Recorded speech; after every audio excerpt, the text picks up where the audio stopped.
the madhouse. Cheers to episode 38. Cheers. Cheers. Oh, Nice little clank. water. Water. Water as well. Oh, I wonder why. Water. Tonight of recording is Tuesday, September 21st, 2021. I forgot you want me to do the year thing. Thank you. Even though in the app it shows you what year it's from. Doesn't matter. Semantics. Sounds better. 2066. We're going to be like, wow. 7:18 p.m. and college football is 25% done. Yeah. And the Lions suck. And The Lions are out of playoff contention already. the Lions Have are been eliminated who from we the playoffs. thought they were, but they gave us a fun half last night. Mm-hmm. So obviously, like we said, bad timing, I guess, to announce that we're going to start recording on Sundays because the Lions played Monday night week 2. Henceforth, therefore, we record after that Tuesday. So this will probably be more of a one-off than the standard for football season. Also, we had ourselves quite a weekend.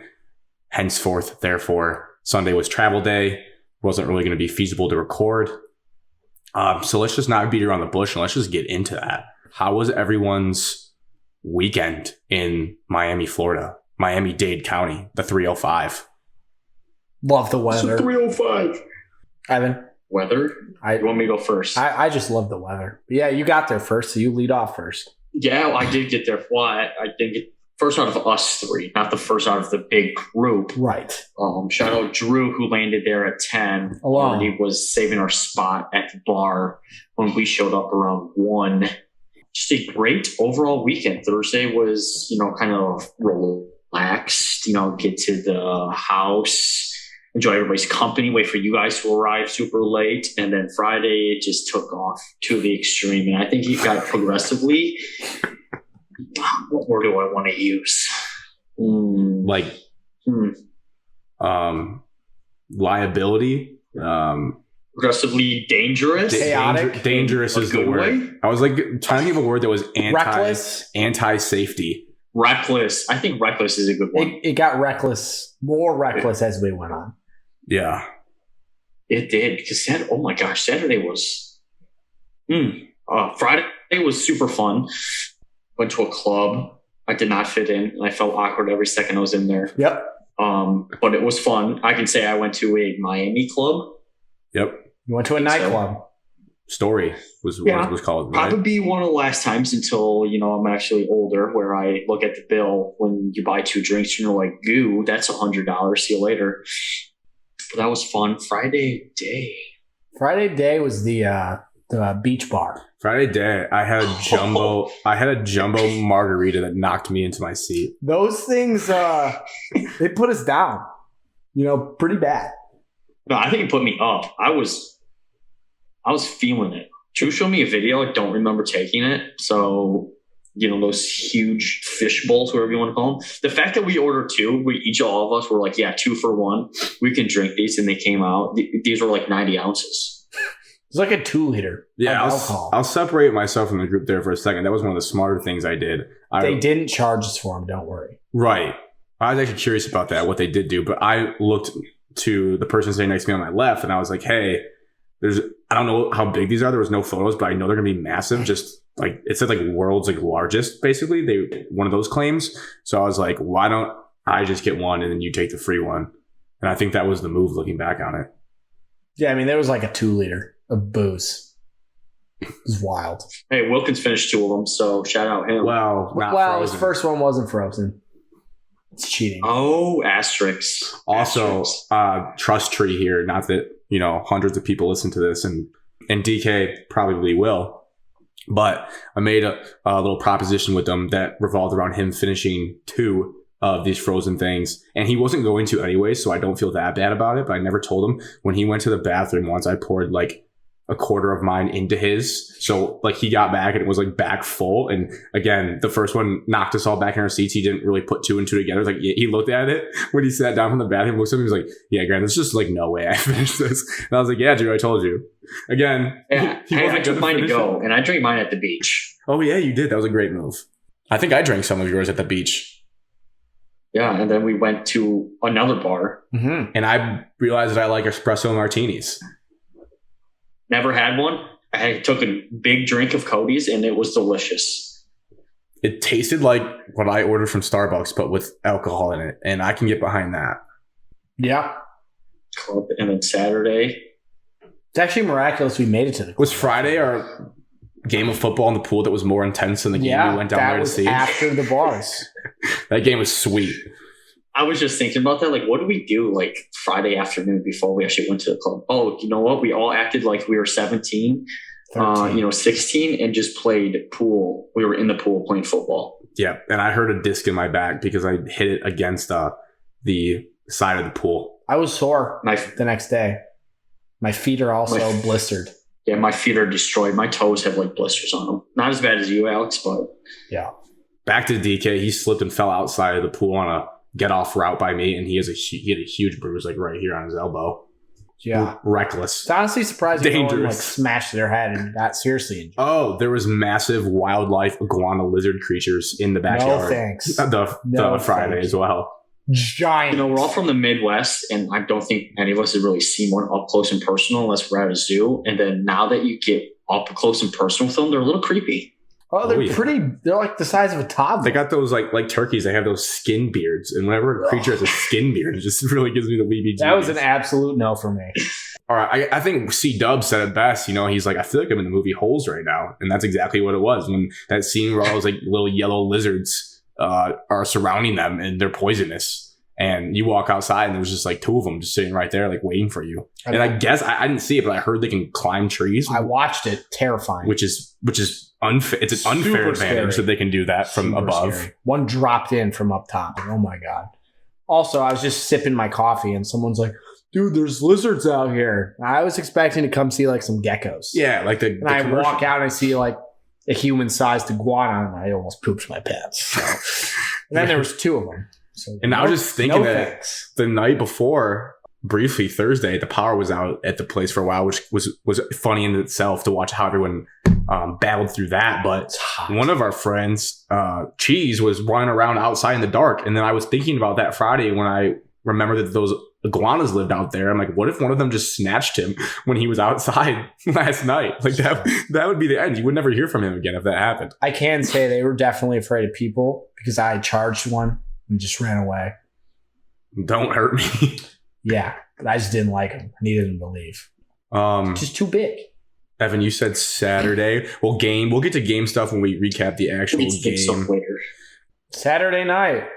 I would also just say Saturday after the game was pure, like a classic zombie mode where everyone was just needed to recover for several hours, and the heat takes a toll on your body, and getting that food delivery is just like all you can wait for and hope for.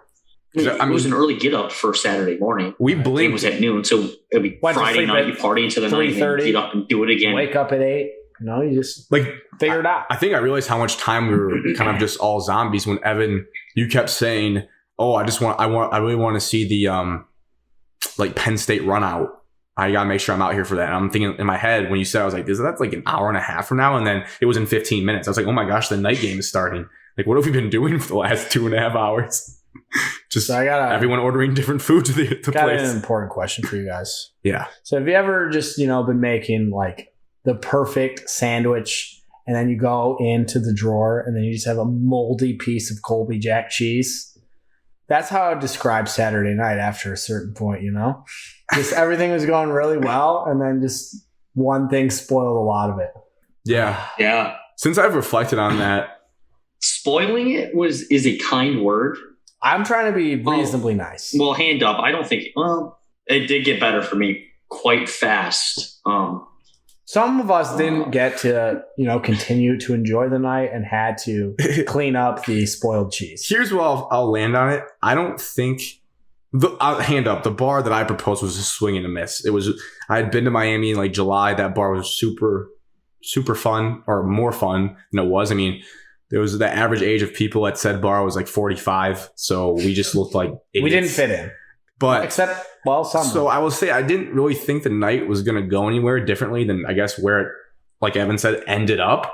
But so in a weird way, while it may have stunk for some people more than others, Just me, really. Yeah. and And one other CP. person. Yeah. But it, to me, looking back, it was memorable. Like, it's a night that I will always remember. It's like, oh, remember that one time. Yeah. So I guess in a weird way, it's not the worst night that could happen. But yes, the sandwich making process got a little messy on Saturday night, as the metaphor you used. Yeah. Sometimes you take it too big of a bite and you turn out that cheese is mold halfway through. Then That bite just then you can't just hang. throw up You don't know what endlessly, to do you with know? it. But then there's some iconic moments, like you look back on those videos and pictures and be like, yeah, that was something. Yeah. I think conclusions, though, to wrap it up, like I've been to Miami twice this summer. I'm not fiending to go back. It's an interesting town. It's a different way of life. It's just more loose. I think the weather and all the tequila they drink get to you, which is kind of fun. I will say I'm definitely under the weather. I definitely have the suds getting back from Miami. So that was tough. I think I felt like kind of the worst I had felt in 4 or 5 years, like since college, getting sick on Monday and bleeding into the day. So battling through. Yeah. Be Sunday crazy. did suck. It'd be crazy if there was a big disease going around. I haven't heard of any. But just gonna battle through, put my head down. I basically bought out CVS today, so just doing the home remedies to get there. You'll be fine. Oh yeah, Just a cold. I'm going to be fine by tomorrow. I forgot how great NyQuil feels. Oh my goodness, you get the best sleep of all time. Yeah, it's nice. So cozy. Hard to wake up though. Yeah. Side note, I'll never forget one of our high school friends. He told me that his mom accidentally gave him NyQuil before a day of school. And I'm just picturing how hard it would have been to sit through I remember. 8 hours of classes. The whole day. He was When like you- asleep in every class. Like, it's almost like there's no better excuse for why you fell asleep than NyQuil, because anyone that's ever taken a full dose will understand, like, you simply cannot keep your eyes open. You can't. Like, I was trying to scroll through my phone in bed, and it was so bad. My thumb was, like, slipping, and I was just liking random tweets that I didn't mean to like, because, like, I could not control my body before I fell asleep, and I was like, I need to put this down. That is pretty funny, man. Okay. Is that your cue for me to wrap up Miami talk? No. I thought it was a good time. I'd go back. I love the weather. Go back. I love hot, dry weather. It's I not definitely would okay, go well, back I'm going to stop you right the there. week of March 7th through the 11th for sure. Oh, like spring break. Yep. People are trying to plan that. That's what I've heard. Yeah. Yeah. That'd be crazy if we were back at the Rock Shout Bar. out Brian in the house. That was and shout then the out trip you. home. It's just, there's Shout not. out I don't you. think there's nothing worse than having to travel back home. Like the airplane was all right. It was fine there, but then was pretty just choppy driving out from there. the airport home. Oh, I have a briefly funny story Our about flight was choppy. my way home. I had a I guy. didn't think it was that bad. I didn't mind all the You didn't mind bodying everyone around you? no. Turbulence. I sat next to people I knew, so I didn't. That's clutch. Didn't care. I did not. Shout out Evan for saving the trip in a way by going through a window to get us back in the Airbnb. That was huge. I was actually thinking on the flight home, like, how disastrous the trip would have gone if that window wasn't left open, because he simply did not have a key for us to get in. So I don't know Well- what we go from there. You have to break something. Yeah. Just get a hammer. Flight home for me was something. Alex, you get a kick out of this. I always feel like you love, like, hearing just obnoxious behavior on flights. Just people in just general, those but- people that just have no awareness. So I was exit row on the right side of the plane. If you're facing, like, the where the pilot sits, I'm window, which isn't really a window because the door's right there. It's awkward to begin with because that's where, like, the flight attendants have to sit when they take off and land. So they, like, just face you. It's just a weird feeling. Like, I don't want to make eye contact with them. So I just kind of, like, look down like this. The guy to my left, I don't think he'll ever listen to this. I don't hope he does. I'm about to roast him. He was 380 pounds, had to have been. Big boy. Parts of him were just spilling over the armrests. Oh. Come on. And I feel bad for him because I think he had to be getting flights delayed throughout the day. Because he was like, oh, I just really want to get home. And I can relate to that. But I tell you, like, this guy started falling asleep, like, instantaneously on the flight before we even took off. It was actually to the point where he was snoring. And the flight attendant, she's just trying to, do her job and go through the demonstration before we take off. Like, this is where your life jackets are, blah, blah, blah. And he's just snoring right through it. And she had to crack a joke because it was so awkward. She's like, oh, must be pretty boring up here. But he did this little move where like, so I'm kind of guilty too. Like I noticed on the way there, I was falling asleep and I kind of like spaz up when I wake up from a sleep like that. So he was doing that continuously, but I've never seen someone who would like fell back asleep faster after spazzing. Like usually after I spaz, I'm awake for like 15 minutes and then I'll doze off. This guy would be like this and then asleep right again. And thankfully for like at least an hour of the flight, I fell asleep and I was fine. It was all good. But then for the last half hour in, I kid you not, he started going left and right when he would fall asleep. So his eyes would close and then he just drifts right and bounce right before he didn't hit me yet. But then it was like a little pendulum. It gets closer and closer to me. And at least 3 times he just drilled my shoulder and he'd be like, and he'd like look like this at me. And then as gravity goes, he ended up going the other way. And the guy that was sitting to the left of him by the end of the flight had his hoodie up like this and would just lean as far as he could into the aisle because this guy's just slamming against him, falling asleep. What a nightmare. And then, guys, he stands up and I just get the whole butt crack in my face. Oh, it's just right there. Love that. And I kid you not, I've never seen this. The seat cushion of the plane came off. It detached from when he stood up. Like I saw the inside of what an airplane seat looks like because the whole cushion came off. And he just bends over again, crack in the face. And he just picks it up. And he just haphazardly shoves it back on. And then he stands up. He was the most obvious stand right up when the plane lands guy of all time, right in the middle of the aisle, taking up all the space. So that was the flight home. Oh, man. Yeah, poor guy. But not really. Poor you. Yeah. And the guy next to me. That's tough. So we'll hop into the actual game, the stadium, the tailgating scene when we get to the recap of the game. To kind of bridge the gap before we get there, we have some NFL football to get to first. And shout out to the Lions. They survived a second week of leading off the show. We'll see how that progresses as the season goes on. 35-17 was your final score. I guess I just realized I wrote the score wrong in the doc. I put the Packers score next to the Lions, but 35-17, Packers win. A little bit different than last week because I was able to watch this full one since it was Monday night, so I'll be able to hop in here. For the first time in my life, I took notes during a game. It was kind of a weird feeling. I don't know why. I just feel like I think of things and I always forget them after the game, so I wanted to write them down. Curious to see what you guys did. What broadcast did you guys watch for this game? I didn't have control of the remote. So I had the regular ESPN broadcast, and then I had a quarter of 97.1 radio broadcast, and then I had a quarter of Peyton and Eli. So I saw it all. You really did? I watched probably majority of like the main broadcast, but I was flipping back and forth in between like only when the Lions were on offense. When the Packers were on offense, I didn't really flip over to Peyton and Eli. Eli just, I don't know. Eli's definitely not ready for like TV yet. Like, and I think Peyton's like a genius when it comes to anything football. So I enjoyed listening to him. Yeah. Eli's a little awkward. Yes. Yeah. Yeah. Yeah. He's still getting the feel for it. I'd rather have him in the booth. I decided to, and nothing against him. I didn't mind Levy when he was on college football games, but he's not high on my announcer ratings list. That's all I'll say. I'm just trying to, not choose violence today. Maybe I'll save it for later. But like something about it's just like, it can't help it. It's like something about his voice. His like fake announcer voice I just really don't like. And I also thought more was this point. I was like, I may never get to hear like Eli and Peyton break down a Lions game in full ever again in my life because we don't play on primetime and they're only going to do this for so many times. So I was like, I'm just going to watch this full thing. So I watched the whole broadcast on there. It was pretty nice. It was a little weird without the game sounds. You really had to like lock in for like when flags were thrown and pay attention. But like the replays were good and everything was normal. I learned some things. I feel like I was a little bit smarter about football. I think the way for this game, we can just break it down kind of chronologically because it also works out. Like last week we did the good things and the bad things, and in this game it works out where chronologically all the good happened early and all the bad happened really towards the end, so it'll kind of flow that way.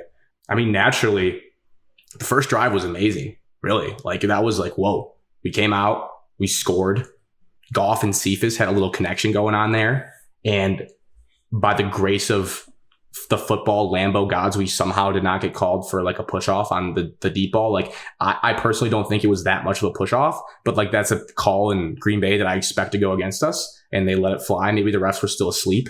But the fascinating thing that I wrote down about that drive when I was watching is like this was Goff extending plays, going through like multiple reads, which is not something I really pictured for him in this offense. And I guess that is credit to the offensive line, who I think overall had a solid game, giving him that time. And I wrote down most notably that on that touchdown play, Goff looked to his right first, because that was his first read. Meanwhile, Cephas was wide open the whole play. They showed on the replay. And credit to Sewell. If Sewell doesn't like swallow Preston Smith on that pressure, I don't think Goff is able to turn around and get the ball off.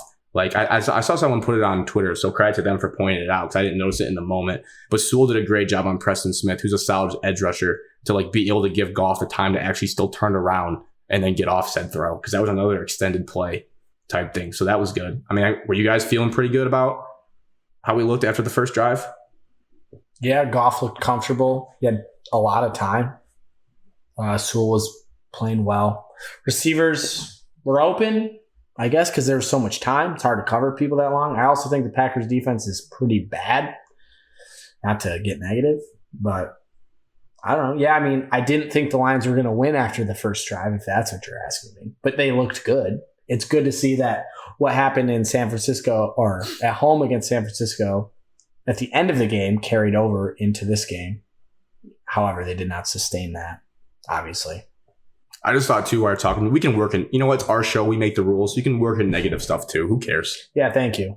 There's a lot of them. Yeah, I have a lot of negative things to say. Evan, you have to say. First drive, it's good to see that the scripted plays, or the plays that you plan to work before you make any adjustments, actually work. Big time throw by Goff. I think on that third down, I think it's an understatement. It's 1-on-1. You had to make that throw, and I think he did. Credit to Cephas on that throw, and then we ran the ball all right on that drive. A little more throwing than running, but it was fairly balanced on the first drive.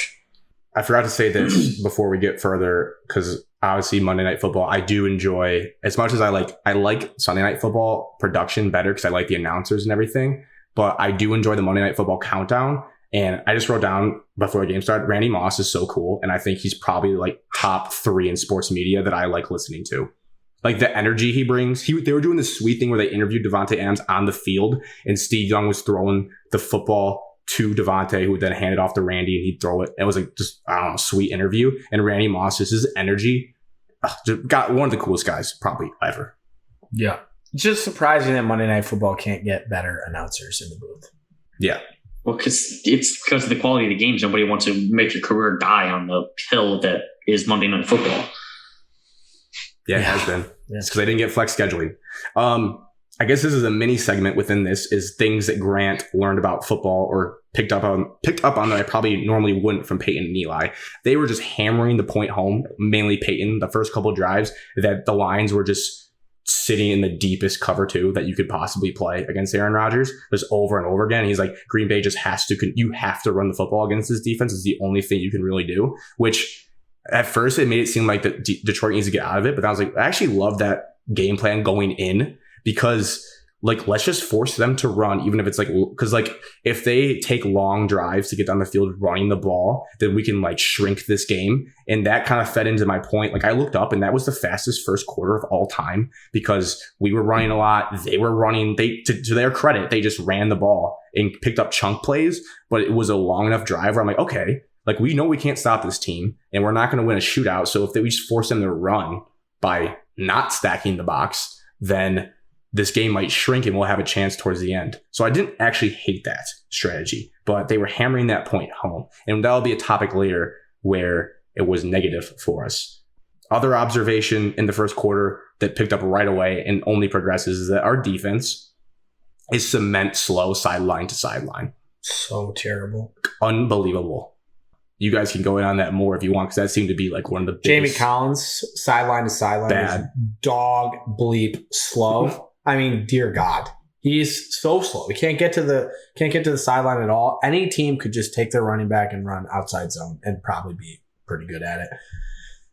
Anzalone stinks too. let me just tell you, he stinks at football. I think Dan Campbell said today that he played really well. And I just don't know He what led the we're team in watching. tackles. Did he say he played really well? He did. Oh, he said he was no. in there all the time. He did a great job. So Anzalone, I mean, we're gonna crap on the guy, so I'd like to at least get his last name right. Anzalone.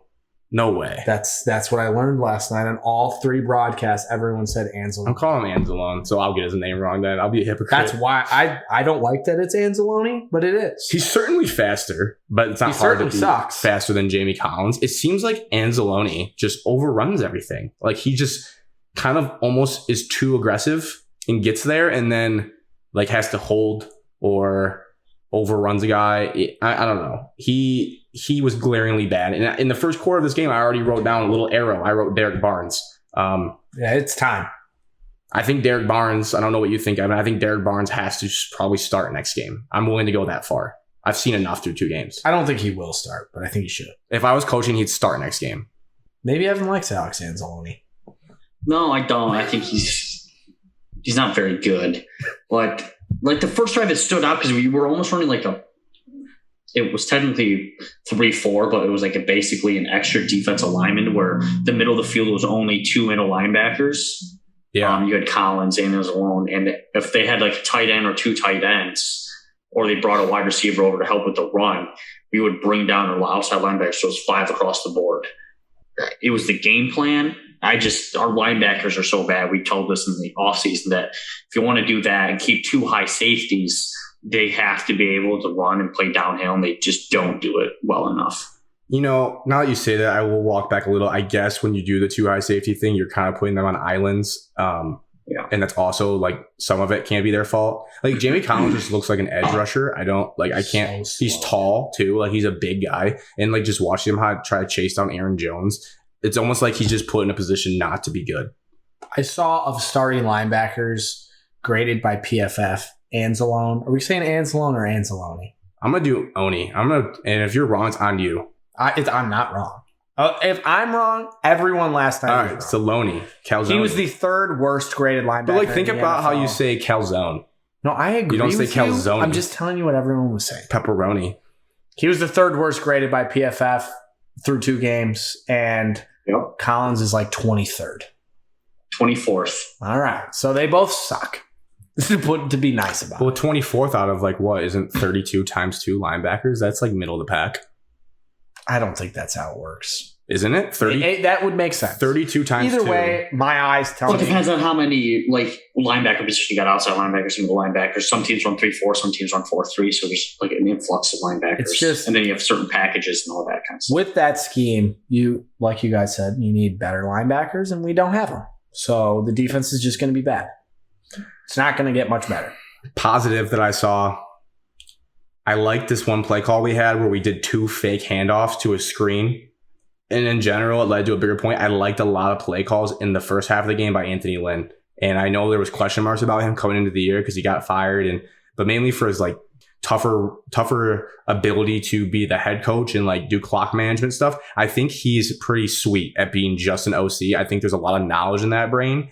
But then there's also some points where I'll get to later where I'm like, I don't really know what he's doing. But there was several play calls in the game where we were running pre-snap motion and a lot of misdirection for little quick screen routes that I thought were very nice to put the team in favorable positions. Quick rant. That was absolutely a intentional grounding call. That was the Lambo difference. I went back. I thought I was like, am I crazy? I went back into the rule book, Command F, looked up intentional grounding. If you hit a quarterback's arm as they're releasing the football, it cannot even be intentional grounding, which is exactly what happened as we watched. And also, it wasn't even that far away from a receiver. He was trying to complete it. So get your head out of your butts, refs, on that call. That's stupid. Didn't really cost us because it was incomplete. We didn't punt anyways, but that's just a joke of a call. That needs to be cleaned up. Well, that's what happens when you play in Green Bay. Stupid. Nights. Annoying. Permission for us to get a little bonked up in the chat. How about that dime from Goff to Hawkinson? Nice. A lone bright Free throw. spot. That was Goff versus the Vikings on Thursday Night Football that I made you guys like rewatch that game in the offseason to try to sell us. That was that Goff. That's that Jared Goff. How fast do you want me to debonk you? I mean, not yet. I mean, that was a great throw. Okay, I'll wait. That was a really good throw. And That was... But people were like, Hawkinson's a beast. No, Jared Goff was a beast on that play. That was the great version of that ball has to be caught. That ball. Hey, Jared Goff carved up this team in the first half. I would say he looked very comfortable. Yep. 17 points on the road at Green Bay. I know their defense isn't great. They got no pressure on him. And he was comfortable. Yeah. Made plays. And then they started dialing up some blitzes. Yeah. And it didn't go as well. Before we get to halftime, I have a rant about the first thing where I just really am mad at Dan Campbell. Our 2-minute drill made me want to punch myself in the face. That's not where I thought I was going to end that, but that's where I wanted to go. I want to be a little PC. Fine with running DeAndre Swift on that first play to try to catch him off guard, got 12 yards. Cool. You ran the ball again. Fine, even then, if you think you can catch him again. To not call a timeout after the second DeAndre Swift run is one of the dumbest things. With 3 of them. Again, you have to keep this in mind. I know there's a lot of SOL stuff that happens with watching the lines every week. I don't get to see all of it. Now, you better be on your game, Dan, when I'm watching the full game. That was stupid. That was dumb. You're dumb for that. Stupid, stupid, stupid. Call a timeout there to stop the clock. That way you have like 50 seconds left on their side of the 50. You let it run to like 30 seconds. Then you ran one of the worst swing routes of all time to Jamal Williams as DeAndre Swift's already heating up. And he can't get out of bounds. Not his fault because there was a guy in his face. And then you're standing there with like 17 seconds left. And you're like, well, we were just at 55 seconds on their side of the 50. And now we're at 17. We moved 1 yard. You can't do that. You have to score on that drive. We needed 21 points there. We needed 21. Credit to our kicker, Seibert, almost forgot his name. And then, if this was a Packers podcast, how stupid is Matt LaFleur? This was a great point by Eli Manning that I kind of had always thought but never heard anyone say it, is that why do these coaches wait till the last second to call their timeout? That way the kicker can get a practice kickoff. If you're going to ice the kicker at like 25 seconds on the play clock. You're going to ice him no matter what. It doesn't matter when you call the timeout. He got a practice kick. He missed. Then he gets to come back and be like, okay, now I can make it. What are we doing? These coaches stink in that moment. That was poopy brain. They lost brain cells. Just to counter that field goal thing, some believe that if a kicker sees themselves miss, it gets in their head and then they miss again. So the whole but that's not guaranteed. If you see yourself miss, then your confidence goes. So if you hit a snap hook off the tee, you're not going to feel good about the next drive you hit. I'm sure that does happen, but that's a gamble because there's nothing that guarantees he's going to miss the kick after you call the timeout. He just happened to in that situation. Right. I'm just giving you the flip side. All I know is I want my coaches from now on calling that ice timeout early because you see every Sunday that these kickers get off free little practice shots. Evan, do you have anything on that? I feel like you dial into that stuff. You probably like, why aren't we calling a timeout? Yeah, I mean, I'm more for just not even calling a timeout because what's the point? Sometimes, I wish there was a stat. That we have all these big media companies that we watch football on. There has to be a stat of icing kickers and not icing kickers. How many times it actually succeeds? Because I don't think it's very high. I think at more time it hurts them where they call a timeout and he misses like it happened. Than when they don't call a timeout and he makes. But honestly, even work like that, I agree with. Even worse was just not calling a timeout after the Swift second. Oh, yeah. Because Swift, you only gains 2 yards. And then we have a pass to Hawkinson. And then you call your first timeout. And now there's 24 seconds left. It's like, then you have a garbage swing route to Jamal Williams. Like you said, he doesn't get out of bounds. And now we're at 17 seconds with 2 timeouts. Where if you call the timeout after Swift, you're still over a minute left. You're right around a minute. Yeah, because you would complete the Hawkinson, assuming that still happens, and you're around a minute to 50 seconds, and then can call another. We had 3 timeouts. I just don't know how you don't have multiple shots at the end zone on there. I mean, they ended up doing it. I was thinking is that he still thought that he had to have a timeout for the last play, no matter what. So he was trying to save 2 of them. Where he in his head, he's like, all right, the last play was 1 second left. I had to call a timeout so we can get a field goal. Second game as head coach. I just hope blunders. I trust that Dan's a type of accountability man that if we were able in a room with him and asked him, Dan, do you regret not calling a timeout there? He'd be like, yep, I do. And then he'll learn from it. He'll learn. So we go to half. And then second half, the first thing I wrote down, I kind of forget. I just wrote down the 3rd and 12 was atrocious. That was the Devontae Adams deep ball. That was stupid. And that was my little teaser for the whole 2-eye thing is that we left too high on 3rd and 12. I don't understand that at all. Like you're giving up all game not to get beat deep, and then you get out of it and you put Melifonwu, poor dude, on an island as a rookie against Devontae Adams, and he was actually in solid position. Wasn't that bad. No, he was in solid position, but like, why not just give the kid some help and stay too high, which you've been doing all game, and then on 3rd and 12, you're like, now we're gonna get cute and go cover one robber. I mean, what are you doing? I don't understand. Like, do that on like second. I don't know. It's a young, inexperienced head coach.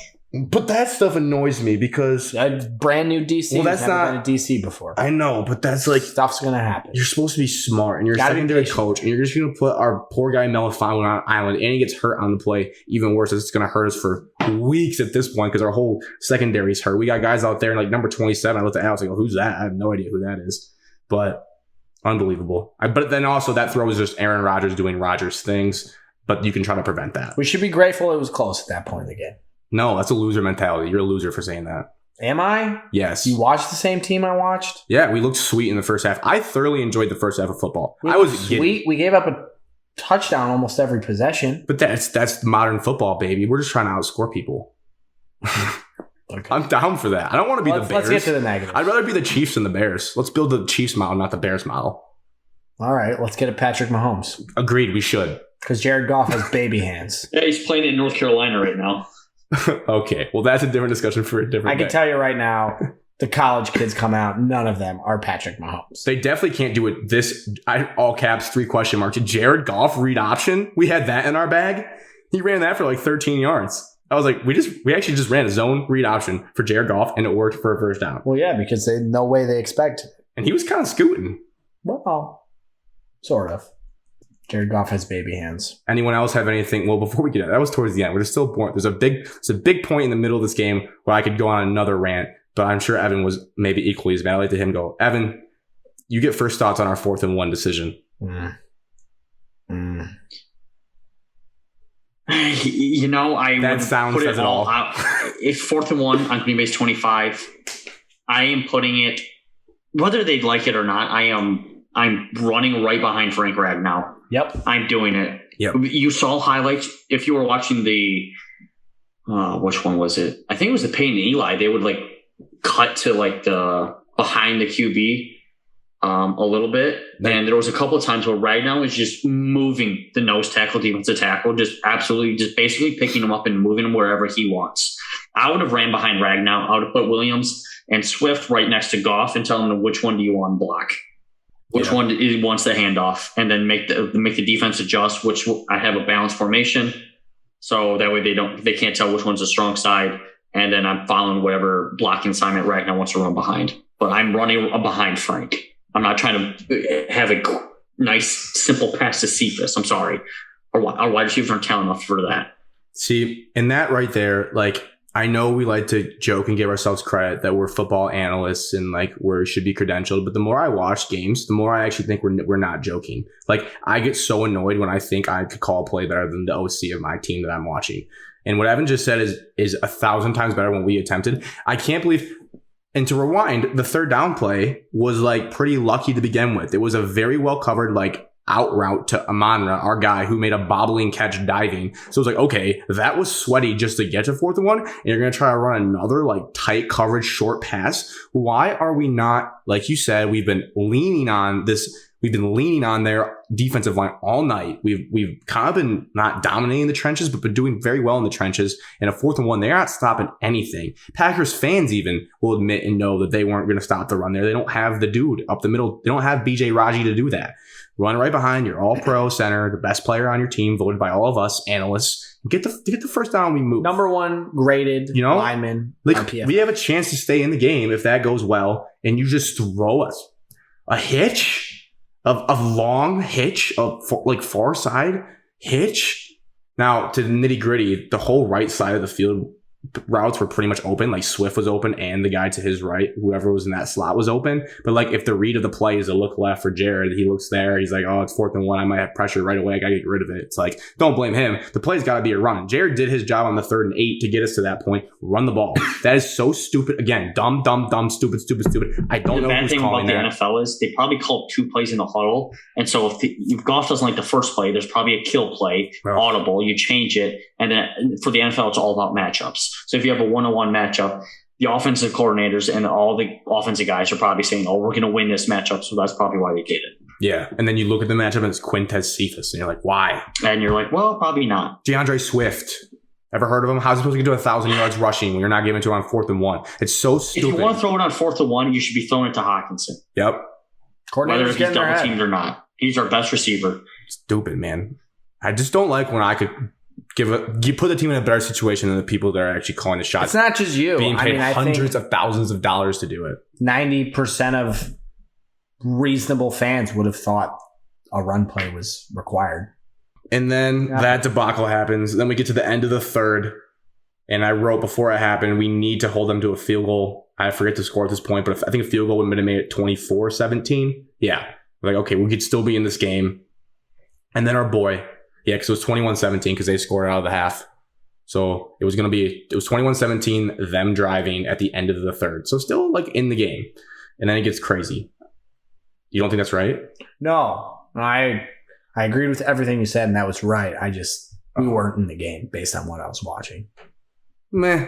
I mean, we couldn't stop. If we don't piss and poop in our pants on that 4th and 1, that was in, like Evan said, like they're 25. Yeah. You get that. So we're very much in the game. And I'm saying if we stop them, we've been moving the ball all game up until that point. We've been moving the ball easily all game. So end of 3rd, I'm like, all right, call them to a field goal. You're down 7. You can drive. I did not know a monsoon was about to happen as well. So factor that in. But Anzalone decides a defensive hold on like 1st and 20 after they bailed out the holding. And that was when it was just like, okay, they gave us a break for the field goal that I wanted to go 1st and 20. And then Anzalone has to just grab a jersey when he didn't have to.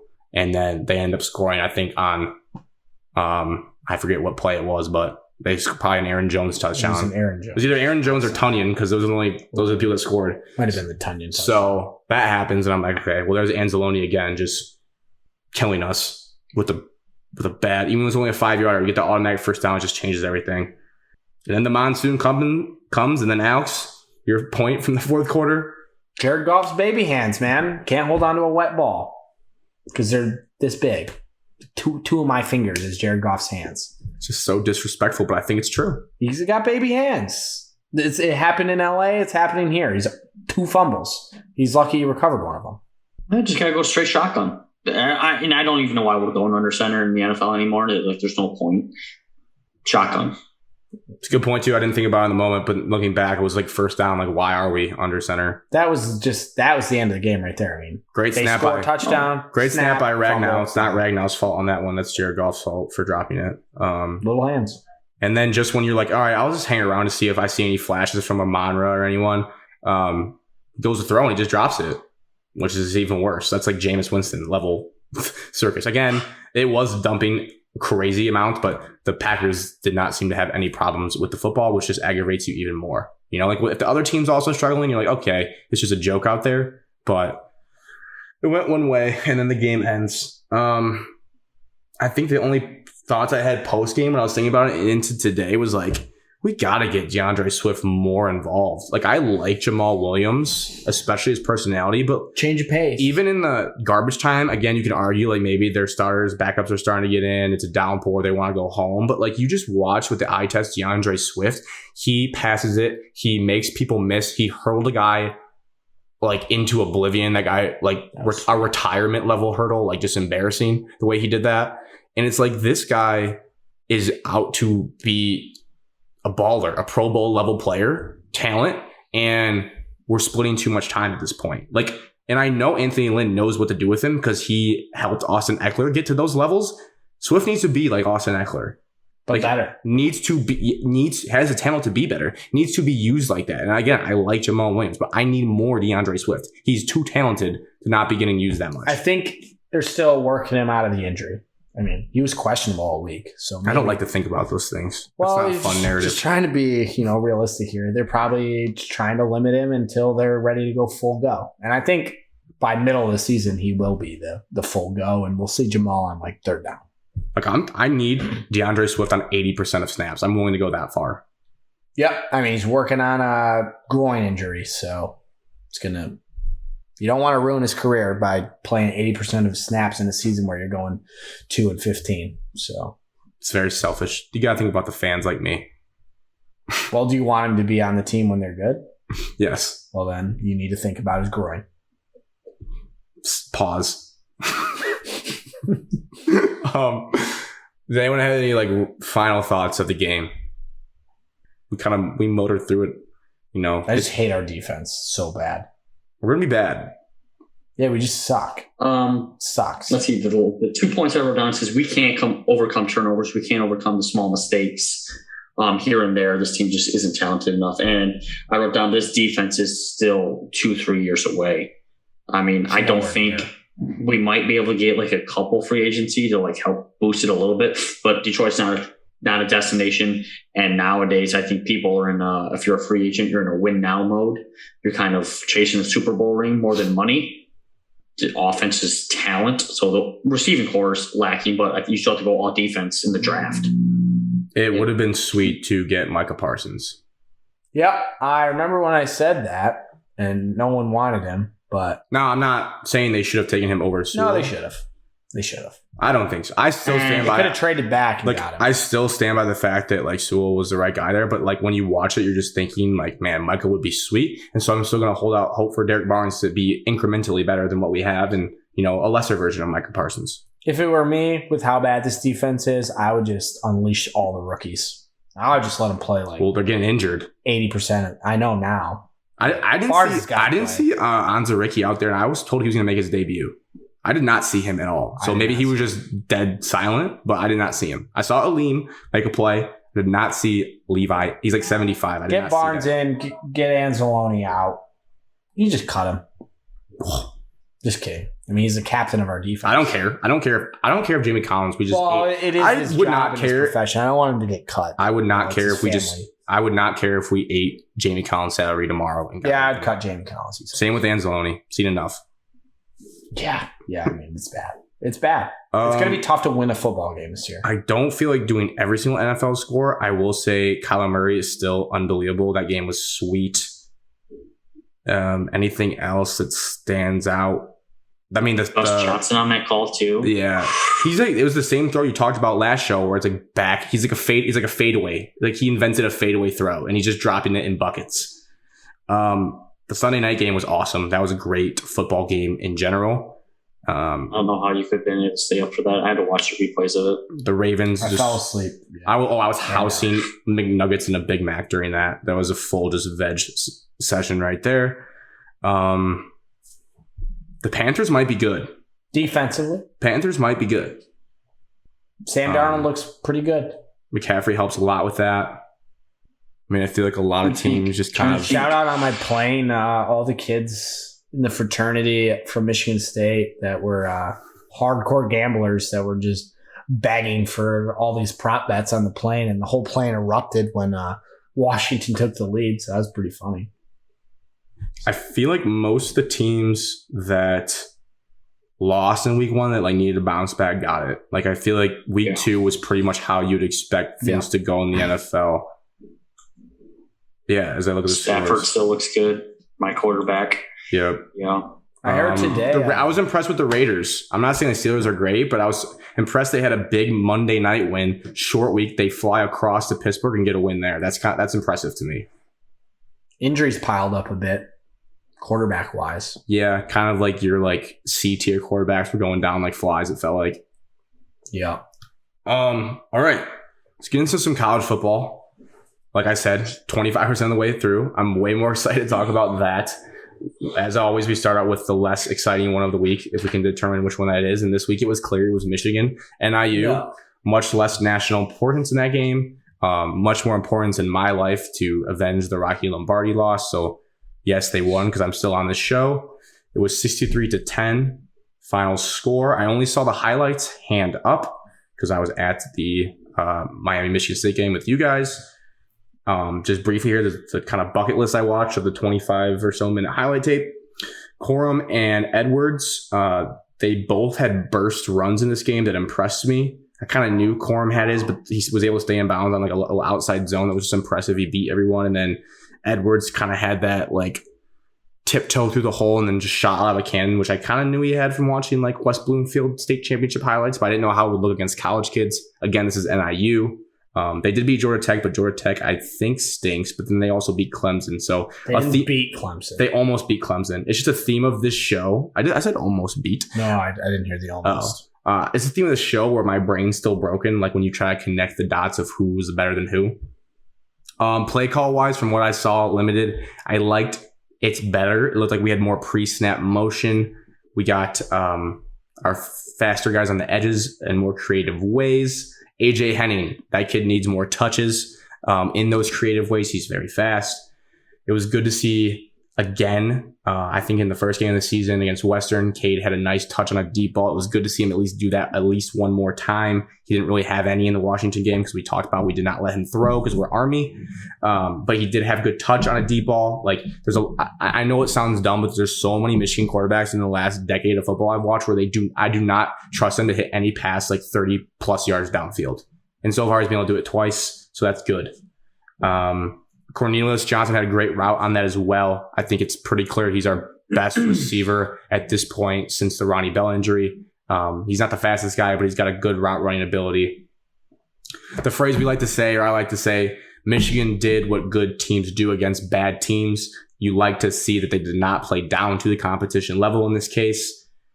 Overall team-wise, staying the obvious here, but it's nice to see as a fan of the team, at least as it holds for now because it won't hold up forever. 350 yards per game rushing on the season is number one in the country. So the numbers back up your eye test. One fascinating thing that I was reading in articles post-game, they asked Coach Harbaugh about his brother's Sunday Night Football win, and it naturally got brought up that like a lot of what the Ravens have been doing the last 2 years in their run game system have bled into what Michigan's been attempting more so this year, because also Matt Weiss, who was the running backs and quarterbacks coach, maybe not quarterbacks, just running backs coach. He hopped around the Ravens staff, but he also came over with McDonald from the Ravens, and now he's the quarterbacks coach. And I think he's had a pretty heavy role in helping with the run scheme. And honestly, when you watch it, it kind of makes sense, and it does correlate, because like I notice when the Ravens play, they do a lot of their plays are like pulling action where they'll have at least two guys pulling on a lot of plays.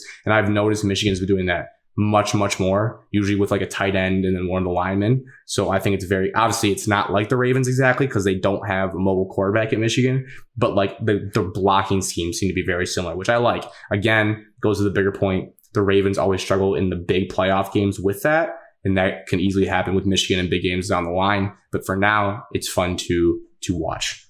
And then lastly, the good thing that happened was AJ Henning started returning punts. We got Colasar out of there, and Henning looked good. He did have one like scary one where he caught it like on a bounce running backwards, and it could have been bad, but he got like 25 yards or so out of it. So that's key going forward of him returning punts and being good at it. That's all I have on the Michigan NIU game. Yeah, I mean, it's a stat padding game. Yeah.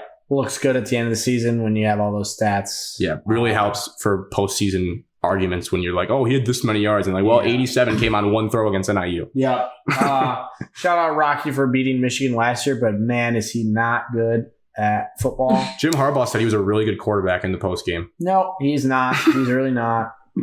Also, shout out QBR 22.8 says so. Whoa. For his big run at the end of the game, down 60. Yeah, it's super sweet, Rocky. You know? Bringing it on from the fans, yeah.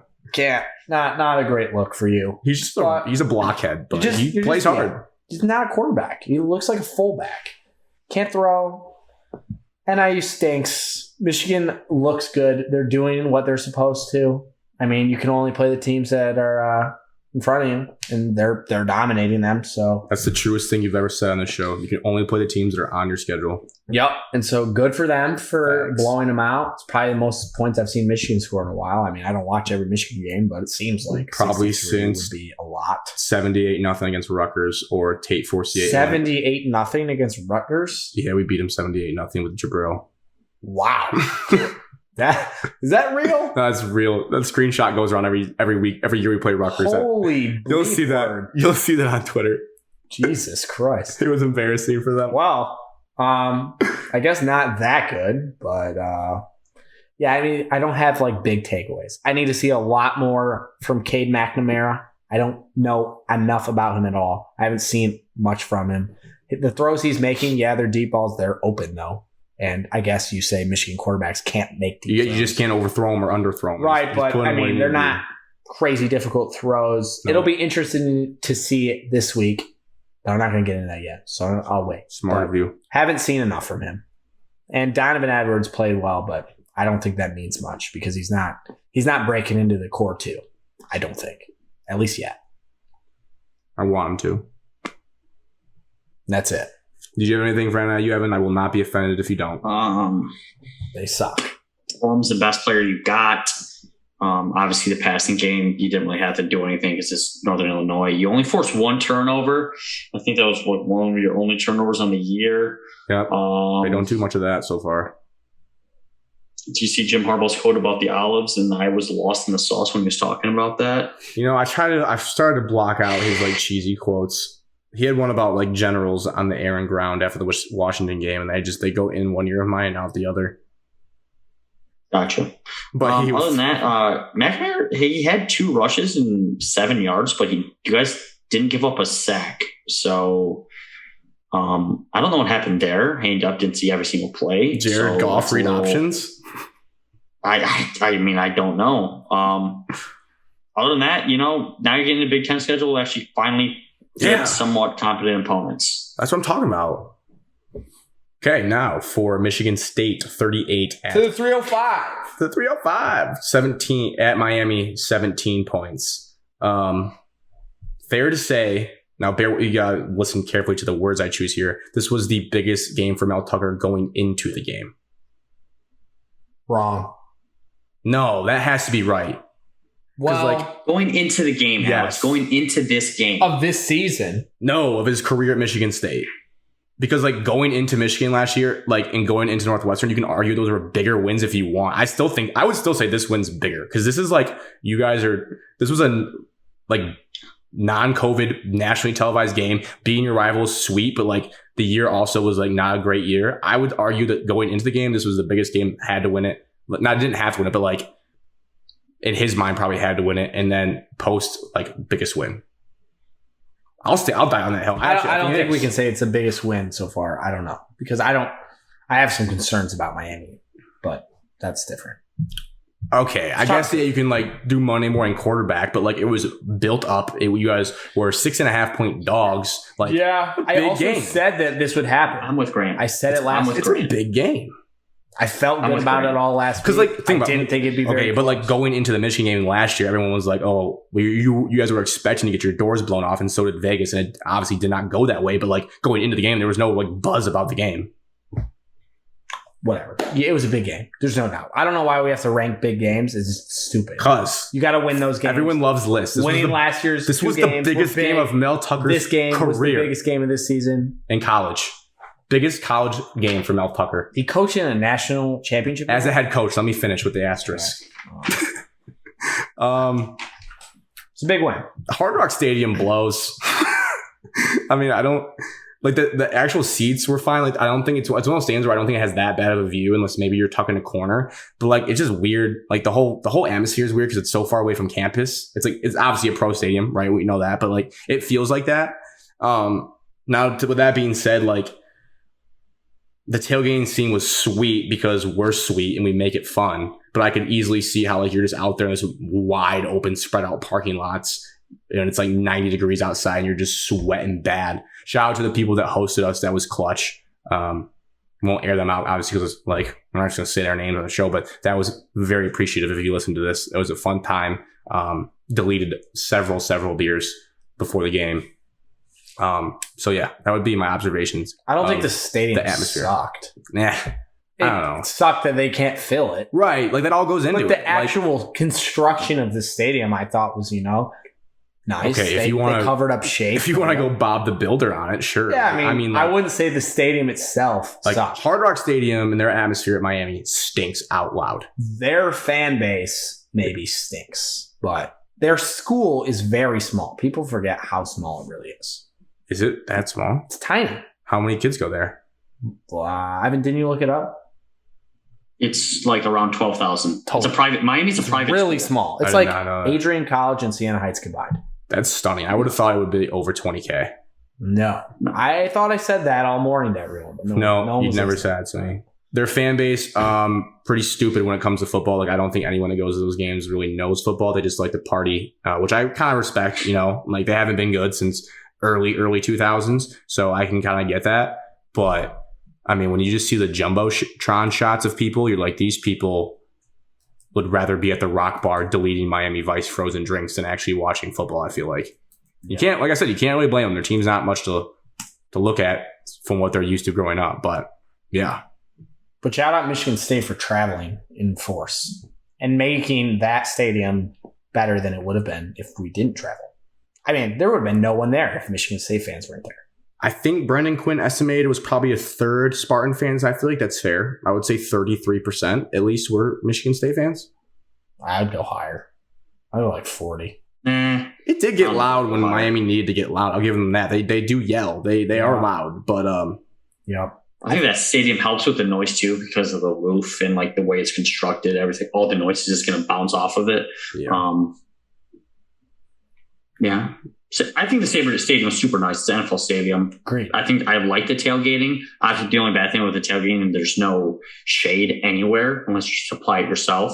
And then I thought the walk to the stadium was pretty sweet, just from where we were tailgating at, walking past all the tailgating and like the walk up into the stadium. Yeah, I agree. The bridge design was cool over the street.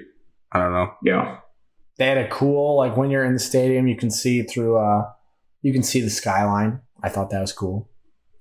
Yeah, that helped towards the end to let us know there was an impending rainstorm on its way. Yeah. I don't think the stadium sucked. But then it just rained when it was sunny out. Their fans suck. Yeah, shout out to the great seats. We were in the you could say nosebleeds, but with this, like we said, the stadium roof, we were in the shade the entire game. 50-yard line. Because there were some people in the end zones that were in the sun. I don't know how they did it. I would not have been cheering either if I was in the sun. Yeah. For the game itself, we had a pretty Big Ten-esque game in the first half, I'd say. Like, I felt like I was watching a Big Ten game, a lot of it, which probably played into Michigan State's hand.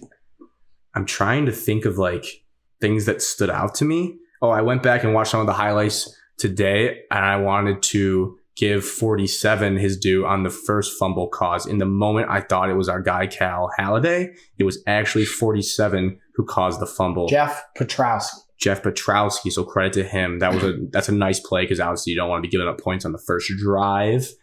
I don't know. I thought Michigan State's play calling was pretty solid. It was actually funny. There was some moments where, again, like we talk about thinking that you know better than the OCs, there was some where I thought like you should do this instead. But to their credit, like I think I said early in the game, Michigan State needs to get on the edges more, mainly with Kenneth Walker. And then they started to do that, which is where the bulk of their rushing yards came from. And then the funniest thing is that I still will stand by, and I know Evan will, and you will too, Alex, the Jaden Reed touchdown play. The B gap was so open. It was, I think it was like 3rd and 6 or 3rd and 7, which is like scary to run on. But like with Kenneth Walker, he's picking up that per pop, basically. The B gap was so open on that play. When you were just screaming from the nosebleeds, like run into the B gap, which is glad it worked out into the air. And then they just throw up tight little window post route. So it again worked out, but one of those situations where I still stand by, they easily could have picked one up that way. And then stating the obvious before I let you guys go into more detail is like the strip sack just changed the game. Like that was like the play, the game. And I absolutely drilled my balls out comment on that. I was so on it. It was like people didn't know, like, was it for or not? No, the ball was out and it was rolling. That was one of those ones where it felt like the ball was on the ground for an hour. That's all. Evan? Go ahead. You can go first. You can highlight the offense. I'll highlight the defense if you want to do it that way. All right, yeah, that works. So to start the game, I thought, excuse me. Yeah, get yourself set, man. Screamed a lot at the game, so just trying to find my voice. Screamed a lot at ladies at the club. Yeah, it's definitely. So I thought to start the game offensively, Jay Johnson was a little conservative. We didn't open it up much. We were a little stubborn, tried to run, between the tackles. Grant was screaming outside zone. Grant became a Michigan State fan. That should be talked about. During that game, Grant was more of a Michigan State fan than 50% of our group. So shout out you for really flipping your fandom because you're an unbiased college football fan. At that moment, I was an unbiased. You were for the boys. And friend of the group because I was realizing how Sunday scaries it was going to be back at the Airbnb ordering DoorDash if it was a fat L. Yep. Did not wear Michigan State stuff for the record. Yeah, but it was nice to see that you really got on the Spartans bandwagon. So I thought that needed to be highlighted. Bandwagon's tough. For that game, like if those you were standing before me. But those motorcycles where like there's a little sidecar, I was in the sidecar for the game. Fine. But you would stand up on third down and then I barrel rolled out of it when the game ended. I was like, all right, let's get back. Anyways, back to the offense. Okay. So conservative play calling. Outside zones. And that's then, where you were. The outside zones. But what I was most curious to see in this game before the game was Peyton Thorne pocket presence when with pressure in his face because he hadn't seen that. And early on, the offensive line was struggling a bit, mainly Matt Allen, I think. Is that his name? Of all the Allens? I don't remember. I believe it's Matt Allen. He was graded by PFF as a 22 in that game. Big PFF guy over here. Yeah, I saw a lot of PFF stuff today. So not good. And Miami was sending design pressure, and they were getting to Thorne. Number 17. Don't know his name. They had 3 sacks in the first half. Flew around. 5 tackles for loss in the first half, and that was a little concerning. I did like, though, that when Thorne was getting sacked, he did not force anything. He just tucked it, kind of took it. We punted. Big hands. I don't know if he has big hands. I'm assuming. I don't know. He's a quarterback. Bigger than Jared Goff's. Probably. It's not hard to do. Evan's hands are bigger than Jared Goff's. Whoa. That was almost a subtle chop. Was it? That was a compliment, I think. So I thought, the offensive line was not looking great to start the game. We were not getting a lot of push. But as the game went on, it seemed that we were starting to wear him down, get more comfortable. Sanic came in, the backup center, basically like 1B starter. He played a lot better. And then all of a sudden, Grant talked Jay Johnson into outside zone. Those started working. Peyton Thorne got comfortable. We started making easy throws, just little bubbles, slants. Thorne got comfortable. I think we need to talk about the Trey Mosley catch bubble screen where the corner just ran away from him. So great move, Trey Mosley. Shout out Michigan Sports Athlete. Loves this podcast. Juke him out so bad that he got 51 yards because the guy just decided to engage a blocker instead of tackling him. So that kind of opened it up. And then the tunnel screens. I mean, wow. They were terrifying. Those little screens to Hayward where Thorne just drops back and throws it between 5 linemen. I thought both times they were intercepted. Both times went for 22 yards and really kind of changed the game. And then after that, you just rely on your back. Kenneth Walker, he's a freak. I don't think we need to talk about him. He's just really good. His vision is unbelievable. I mean, the cut, I don't know if all these runs were cutback design. I don't think so. I mean, I think some of them were designed. Others where Miami was getting clear pressure, running right up the middle. Walker would make one guy miss, make 2 other guys miss, and get 14 yards. Michigan State has not had a running back like that in a long time. I think he's better than – we compared him to Jeremy Langford. I think he's better than that. Probably better than Javon Ringer too. Maybe too early, but he changed the game a lot for us. And Jalen Naylor made some plays. Reed made some plays. And then the game winner, I guess, Thorne looking left. Naylor running a little stop and go on the right. In the D'Antonio era, I've heard this a lot, that Michigan State probably would have just ran the ball there. They wouldn't have gone for it on 4th and 1 earlier with Thorne getting the hold on. Back up. The spot on when it was 4th and 1, when we got it by this much, worst spot I've ever seen live at a game. It was terrible. I thought he had the first down by 2 yards, and they marked it by this much that he got a first down. Terrible. But then the game-winning touchdown, people were saying that D'Antonio would never do that, and Mel Tucker's a little more ballsy. I don't know why I had to get compared to that, but I did like that we put the nail in the coffin. Mark just is lingering around the program. That's why. He was there. Mark, shout out your tweet. Looked like a 65-year-old who's never used the internet. Mark's going to start taking credit for these wins in like 3 weeks. Yeah, but I think my main 3 things were Thorne. His completion percentage wasn't great, but he was poised, no turnovers. Could have had 1 pick on a miscommunication, but Miami didn't catch it, so shout out to that. 2, Kenneth Walker's very good. And I thought 3, the offense improved throughout the game, which is good to see. After the first half where they got sacked 3 times, 5 tackles for loss, I don't think Miami had another sack in the game. Mm-hmm. It was good. It was shocking. Michigan State's offense looks good for the first time in a while. 5 years. We're balanced. I think that's just to highlight your points. We're balanced. And I think we're started using Manny Diaz's shadow bad defense in advantage. So like a lot of misdirection, a lot of fake handoffs for end arounds to get because the offensive line would just push everybody down and get either the outside linebacker or the safety, whoever's the alley player, just out of position. So now kind of can use that cutback where it's technically not designed for it, but the play's going to end up happening that way. Now you just have a guy out of position. You're almost like reading him without reading him because you just know he's going to be out of position because they're the over-aggressive defense. Wide out blocking also was really good. Again. Hey, no block, no rock. And we got out on the perimeter, which is good to see. Our athletes matched up well with their athletes. If not, we were better than them. Defensively, the first drive, and like they came out and Miami basically said, we're going to throw the ball and see what happens. Derek King threw the ball 59 times. And granted, a little bit more of those at the end of the game when they're losing by a lot. And they only had 52 rushing yards. I've never seen Derek King play live or like ever. He throws the ball so pukey. Like he looks like Jameis, and he's got small arms. He did make some big throws. I'll give him credit, but so many of his throws were like low at people's feet where like the guys made sweet catches, but then they couldn't run after it. Not taking anything away from the guy, but I was stunned that like this hyped up dude like threw like that. Like it kind of worked, but like I was like, what? Not for his legs. And if you're as us in the stadium, we were screaming because Rambo he finished with 12 catches, 156 yards and 2 touchdowns. And a lot of them were just on 8 to 10 yard hitches because we were bailing either because we were blitzing or we're just playing a soft zone, basically let everything play in front of us and make them go down the length of the field and finish the drive. But the defense finished with 3 sacks, 6 tackles for a loss, a forced fumble recovery, and they only averaged 2.2 yards per carry. And by the way, we also forced 4 turnovers. Wow. Huge.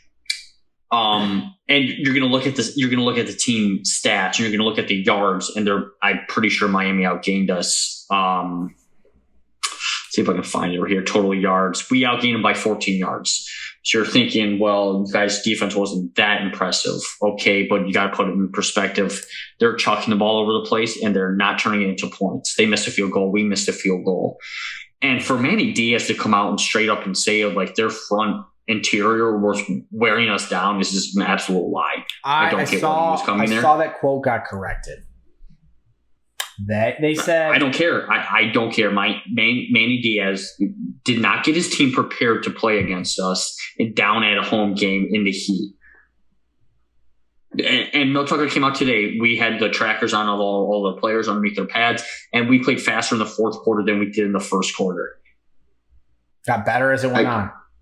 Yes, and the defense at times looks a little bit shaky, but I don't like Cal Holiday. He looks awkward out there, but he's producing. He's playing well. And then all of our transfers that we have in the secondary are basically the reasons why we're 3-0.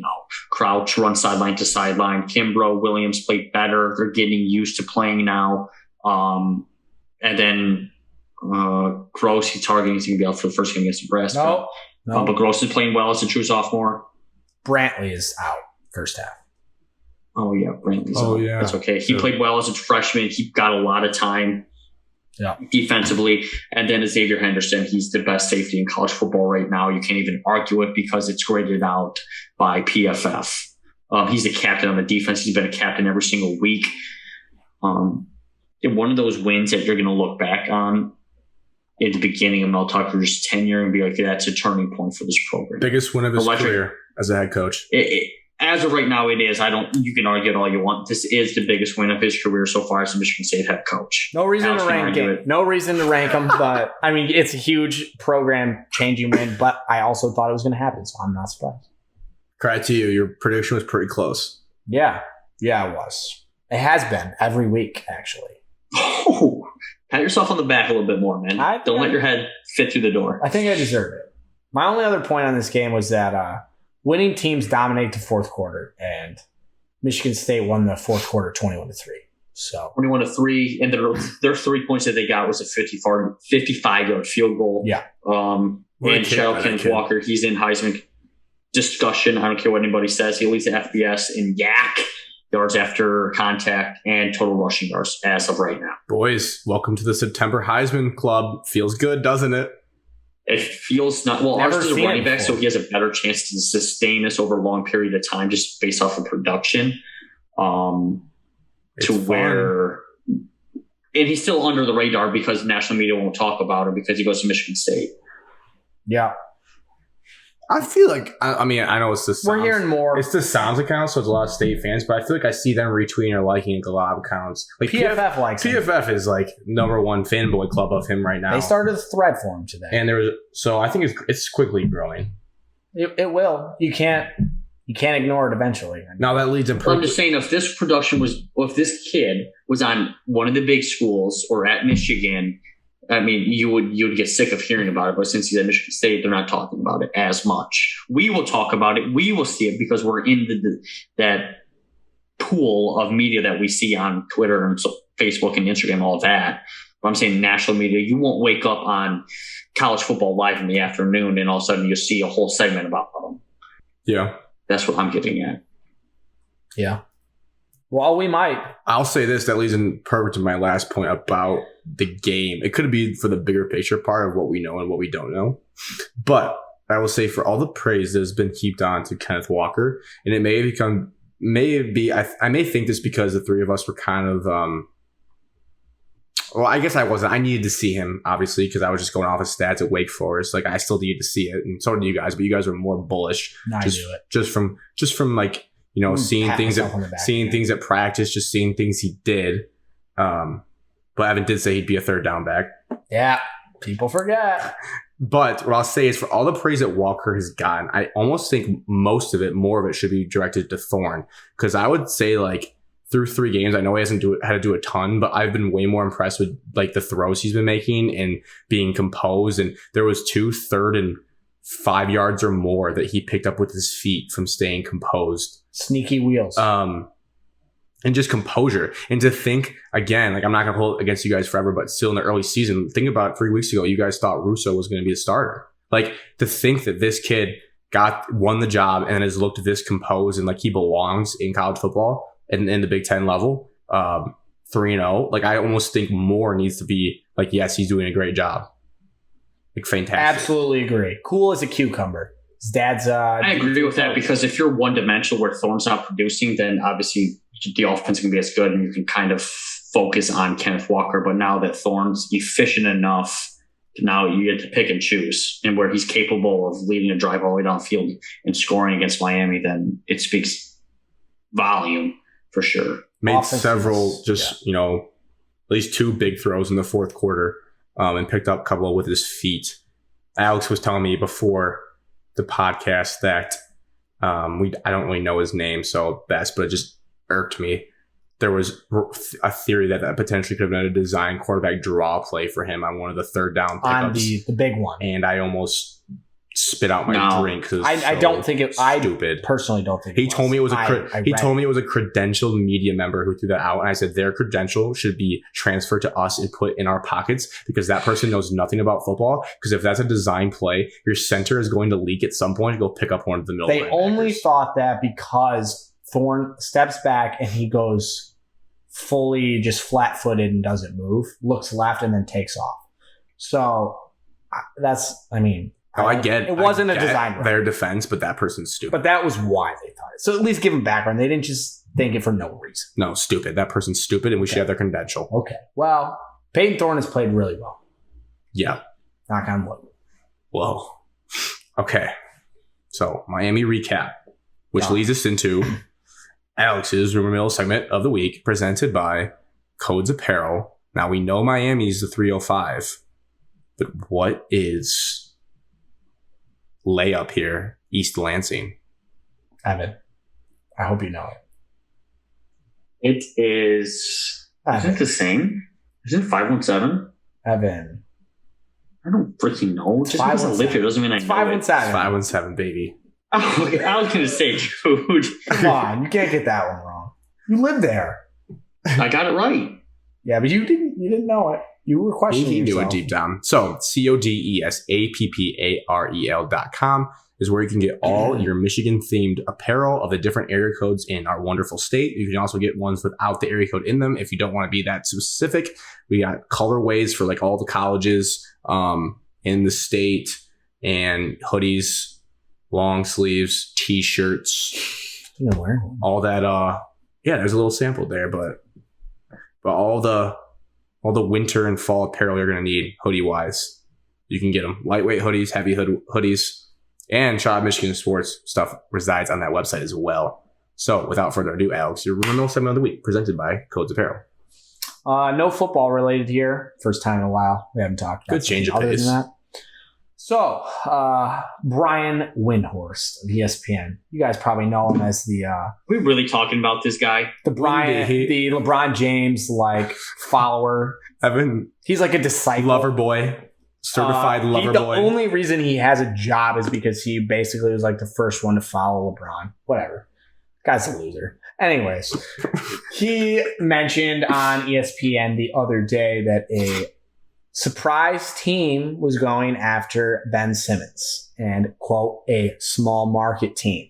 He did not reveal the team because he didn't want to until it had gone public. However, someone from NBC, I don't have the name in front of me, said that it was either New Orleans or Detroit, your Detroit Pistons. So after that and digging deeper, this is what the potential rumored offer the Pistons are contemplating for Ben Simmons. And you guys tell me what you think. The Pistons received Ben Simmons, and that's it. The 76ers would receive Jeremy Grant, Corey Joseph, and a first-round pick, but it is top 16 protected in 2023.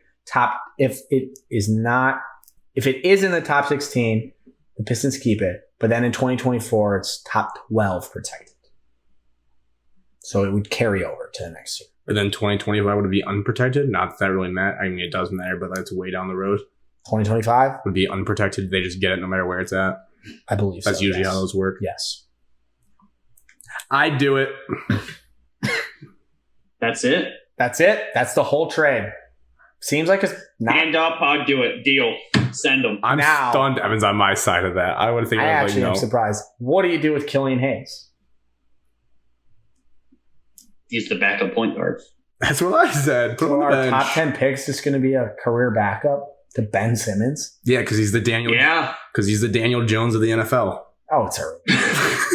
He's Mitchell Trubisky of the NFL. It's very early. He's got this year to prove it, and if not, like he's 18. If he doesn't prove it this year, he's Daniel Jones. Backup point guard. Like what? There's nothing wrong with being a backup point guard in the NBA. No, I wish I was. I just hope he's better than that. But anyways, so I guess Ben Simmons to Detroit. That's your rumor. I mean, if we're giving them 2 picks in 20, or is it 2022? We're giving one first round pick It's protected in 23 and 24, unprotected in 25. It's top 16 protected in 23, top 12 protected in 24, and I'm assuming unprotected in 25. The 25 part, I don't know. So we're giving them 3 picks. You're giving them one. That just carries over if you land in the top 16 and then in the top 12. Like, Evan, think about this. What? Think about this. So let's say we get pick 12 in 2023. They don't get It's ours. because it's protected. We get the draft so we at get 12 to keep that pick. with Ben Simmons and Cade. And we don't give up a pick in the draft in 2022. No. Oh, we had the 20. Yeah, I mean, 2023. Oh, so next year's draft, we get normal whatever. This is 2023? 2023. I guess that's because, like, no, Amani's in 2022 now. No, he's not. He doesn't get to move up. There's still an age requirement. What's he going to do? He's going to play another year or go to the G League. So that's why people want the 2023 draft? Maybe. But by then we'll be good and they'll get the what? If we have to get the 17th pick, yeah, go ahead, take it. I don't care. 17th pick. Certainly interesting. Doesn't seem like a lot, but I think the market for Ben Simmons is It small. seems like, and it's not next year. I have like 2 of our second round picks too. I don't give a care. now with that being said, I do actually think there's some serious like diva, like there's something wrong with Ben Simmons' like confidence. I think he's afraid to be embarrassed. Like it's an ego thing. So I don't know how we break down that wall, but I guess I would just put blind faith in our coaching staff to figure it out. Cause obviously like we'll look like idiots if he is terrible, and I also did not mean to be disrespectful to Killian. I do have high hopes for him to be good. But I guess in this case, obviously he's not as good as Ben Simmons. So therefore, and I don't see how they play together. So therefore he'd have to be the bench point guard. And then maybe you move up, maybe you trade him as well for like maybe athletic power forward or small forward or something. I don't know. But no Jeremy Grant is really going to that's okay. Make this Ben Simmons is better than Jeremy Grant. So that's an upgrade. Yeah, But then think about it. So think about in fantasy football terms. You're getting a better player than you're shipping out, and then you're just getting up Corey Joseph in the 17th pick. No, I agree that. I'm just thinking the starting 5, like you got Sadiq Bey and you have no other reliable wings. Cade Cunningham. The 2 guard, yeah. You're being that a wing player. You're being that grandpa that thinks it's 1 through 5 basketball. Well, I think that Cade's not going to bring the ball up if Ben Simmons is there. Why not? Why can't they both take turns? Anybody brings the ball up. It's fine, but I'm just saying you have Cade, Ben Simmons, and Sadiq Bey. You think how good Ben Simmons can't shoot at all. Can you think how good? And then off the bench you have Killian who can't shoot the ball. You think how good defensively that team would be? It'd be unbelievable. Okay, well we're going to struggle to shoot the ball, which we already struggle to do. You don't trust Detroit can finagle some things and put some shooters around him. You also have Kelly Olynyk who's doing a 37% 3-point clip. Just saying. Wearing backward hats and pickup games. I don't know if that's just a guarantee. Like, yes. I mean, I would do it. Dude, we have Luka. Oh, you would? Come on. Yeah, we got Luka Garza. He is going off his 2-way contract to full. Really? Yeah. That's sweet. Yep. Told you. He's making the team. It's all that pranayama breathing they've been doing. It's working. Yeah. Sorry, that one way longer than I expected. No, it's fine. It's a polarizing topic, that guy. But it is crazy. He just sunk his trade value by saying he does not plan to ever play in their uniform again. Yep, said that today. What are you going to trade him for, really, at that point? Jeremy Grant and Corey Giuseppe. Is his real name Giuseppe? It's Joseph, but Giuseppe. That's what I thought. Giuseppe's way cool. It's a mean prank to do to Evan when he already struggles with pronunciations. Giuseppe's way cooler, though, so let's just go with that. All right, let's get into Big Ten football, baby. Previews. You can be excited. Again, not as excited. I'll say it again. Not a big preview guy. I am a little bit more excited, though. I'm going to start, again, unbiased. Michigan versus Rutgers will kick off the previews because I feel like it's the middle of the day game. Like, I don't know. I think the spread's bigger, so therefore it goes first. Well, spread-wise or not, which is... No. Well, my eyes tell me these games are... So, Michigan, I checked these spreads last night. Michigan was minus 18.5. Down from 19. Over-under was 51.5. And it's 3:30 p.m. ABC. Evan, announcer predictions. Ooh, this is a tough one because it's 3:30 in the afternoon. You're not going to get... this is McDonough for sure. I'm putting my prediction in. Have you been keeping track? Evan says this is a tough one for everyone he's asked. Yeah, but he's always right. And I love it. Well, he got the Miami one wrong. I said Sean McDonough, and I thought they were going to do that because it was Joe Tessitore. Okay, maybe this is a Joe Tessitore. It's like the second best option because we didn't get Kirk. I feel like they might run him back with Orlovsky. No. That's what I was about to This is say. national It's a TV, 3:30 though. isn't it? Hold on, give me a second. I got to see the football week, Alex. If you want to, have a little filler here, I got to see like all the big games, and then that's where I'll get my prediction in. So you want me to talk? Yeah, you can fill it in right now. Maybe you'll get Beth Mullins. I'm super excited game-wise to watch this football game. And I know that might sound dumb because it's Rutgers, but hear me out. I actually think that this game will give me the best base so far of how to compare this year's team to last year's team. It's a very important game, I think, for Michigan. And I don't think it's a cakewalk. I've just been told that this team, Evan, you can jump in whenever you won't derail me. I just think of this team. I've been told that Rutgers likes to play physical football, and that's going to be their identity under Shiano. And so it'll be nice to see how that running game, that offensive line, wears on them, and how much success they're able to have against them.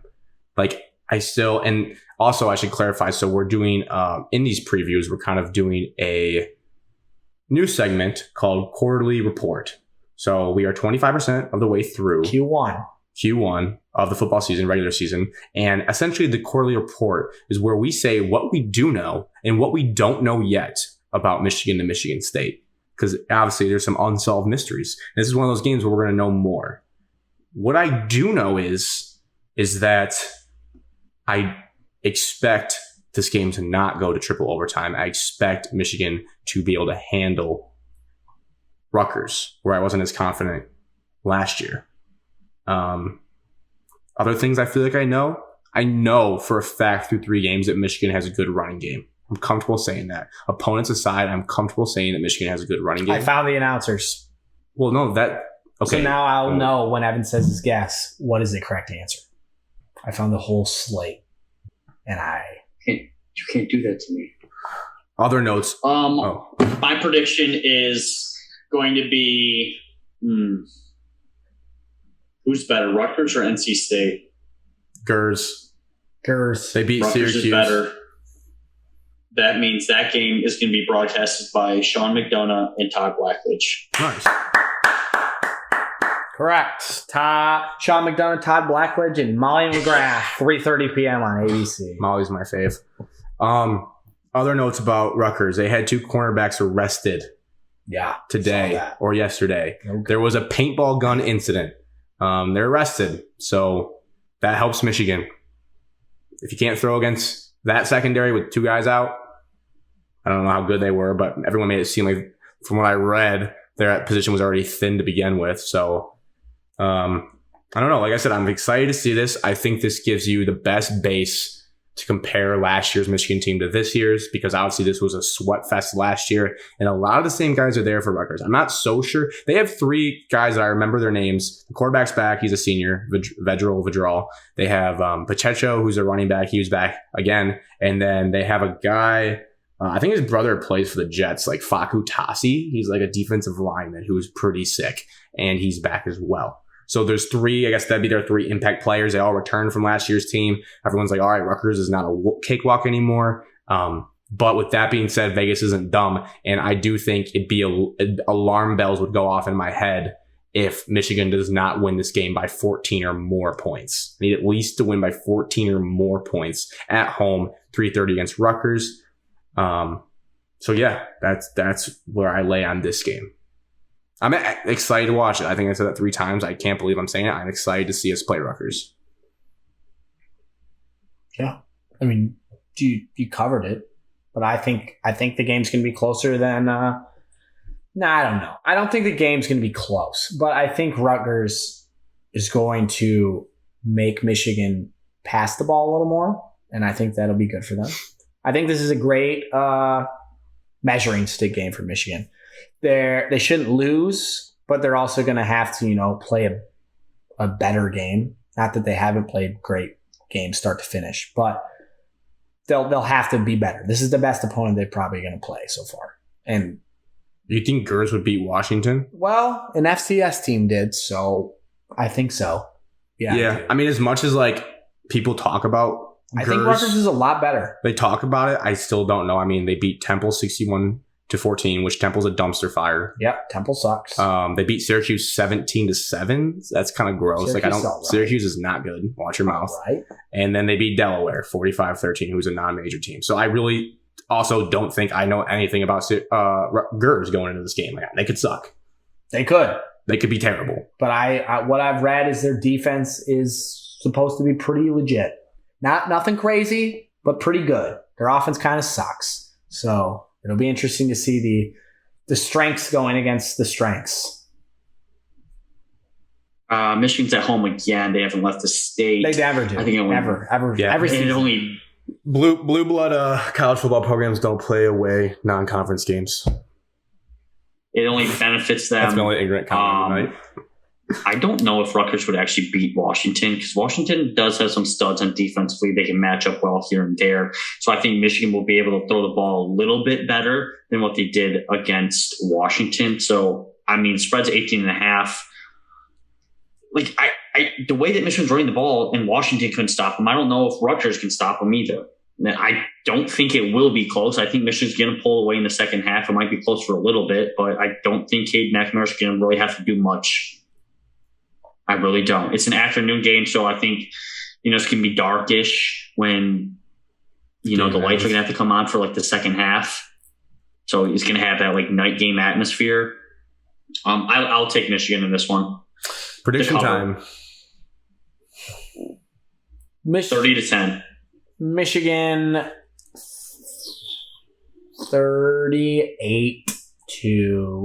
38-21. Michigan Rutgers backdoor cover. Michigan 42-10 with a Daxton Hill pick six sprinkled in. 42-10 would be nice for them.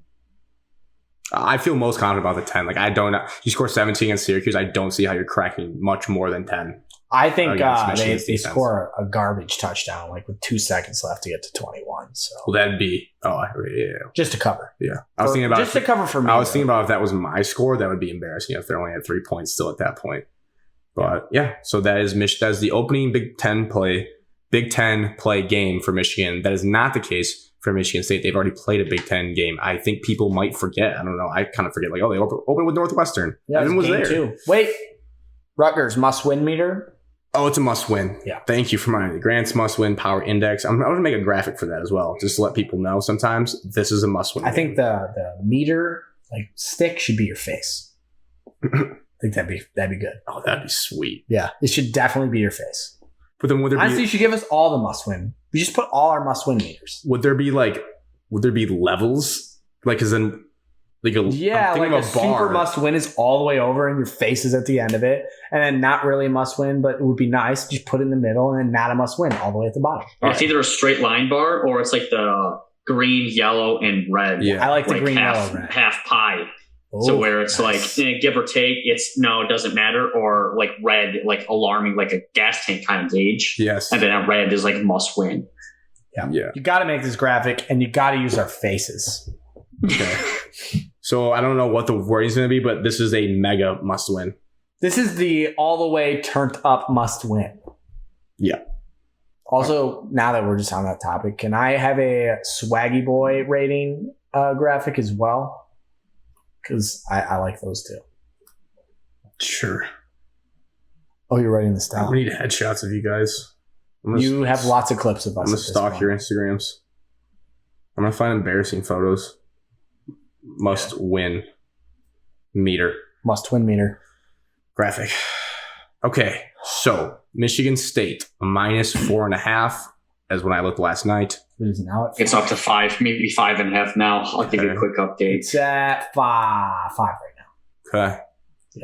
I just saw it. Was at Versus the Nebraska Cornhuskers at Pretty big 7 p.m. on FS1, over under 51.5, the same over under as I have found the announcers for this game as well. the Butler's game. Are they big enough that Evan has to guess? I would be stunned if you got it right. Oh, dang it. It's FS1. not Joe Davis. No joke. Oh, he's sweet. Yeah, he's way too good. He's not going to be on this game. Well, it's He did a Fox game like last week. No, he does Fox games. Oh, I know who this is going to be. Did you just read it off? I interviewed him once, I bet. Nope. It's not Brand. It's the guy that came. It's the guy that came Brandon over Gaudin. from. It's the guy that came over from ESPN. Admin or I can't pronounce his name. Nope. not George that. Ed- Adnan. It's not that guy either. Adnan Aardvark. Nope, not him. I'll say the color guy's a former coach in the Pac-12. That helps. Mark Helfrich is doing our game. Yes, he is. Buzzkill. I'm going to be in the stadium. I don't want to hear that. I'm not going to yell at my players ever. And his running mate is Aaron Goldsmith. I don't even know who that is. Good for him. Goldfinger. Goldfinger. Yeah, I mean, I can say. Alex doesn't get that because he's not a James Bond guy because he's a loser. Yeah. I think he used to be on ESPN. Early October, No Time to Die, can't wait. We'll do a review. We'll do a movie review of He's that. the play-by-play announcer for the Seattle Mariners. So that's who we got. He looks like the guy who does the weekend update on SNL, Colin Jost. He does. Wait till you see Colin Jost on your screen on 7 p.m. So he's a baseball announcer. Okay, so before we get into the X's and O's of today's game, I have a serious question for you guys. Two-parter here, so buckle in. One, what's with the woodshed talk? And two, are we calling it that? Or are you guys just going to put your foot in the ground? That's a historic thing.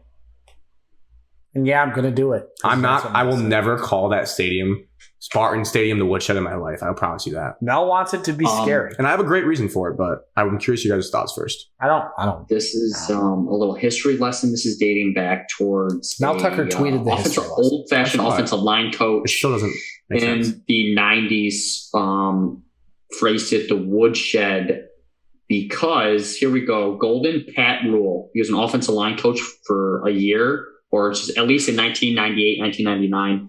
Coined Spartan Stadium as the woodshed. We went 6-0, won the Citrus Bowl in 2000 there. That was Nick Saban. Right. That was on staff that year.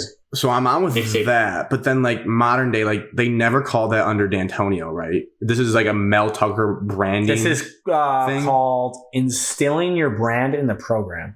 Oh, I want to puke just saying that. Correct. Instilling your brand. Mel Tucker's a big like bring the alumni back, bring like past history forward. Big and, tweeter like, too. Like, He's always on Twitter. Like try to get like past traditions in there, and so now. You know, you're going to see it a lot and you're not going to stop seeing it solely because we're trying to strike the stadium, we're trying to sell it out more than it was for the Youngstown game, night game.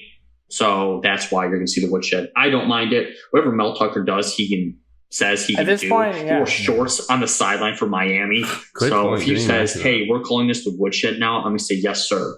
Yeah. So here's my only. I'm cool with you guys calling it. I will never. Here's my gripe with it. I don't know if I'm just going to say the woodshed, but like if I see it, it's not going to. You're for sure going to say that. So here's the thing. I don't know. It kind of feels weird. There could be a better name for it because like it's almost unfair to other people because there's a phrase that we've all heard playing sports where people say we take them out back to the woodshed or we took them to the woodshed. Like that's a phrase that's used in sports when you just beat someone up. Like that's probably why it is getting used. So you can't then take a generic phrase that everyone growing up in football is saying, and like the woodshed actually in that phrase is our stadium.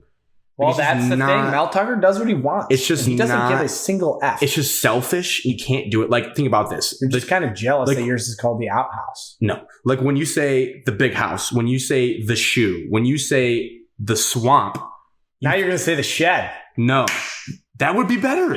No, don't want it. If you called it the shed, that'd be better. But like when someone says the woodshed, I'm going to think of the phrase, we took him out to the woodshed, which is like, which means you came to Spartan Stadium and got your rocked. No, it's a generic phrase that cannot be used as like a stadium, and also it will backfire if a team goes in there and wins. They're probably going to use that because if your program was doing the same thing, you'd be like, "Yeah, this is sweet," but no, it's the program you don't like doing it, so you're like, I promise you, if anyone told me like they're going to call themselves a woodshed, I would think of that phrase and be like, "That's dumb. That's a phrase." Honestly, Mel Tucker doesn't care what you think. He doesn't care what I think. And he's going to do what he wants. Well, he should. If this is what he wants his program to be, and this is culture and brand and all that, I'm totally fine. Stop saying culture and brand. You're going to make me throw up. That stuff matters. You got to buy in. What really is, he's nervous because I was doing some digging. Interesting history. I guess Nebraska played at Colorado and like 75% of the stadium was in red. So I think he's like, there's some bad blood there and he's like making sure that doesn't happen.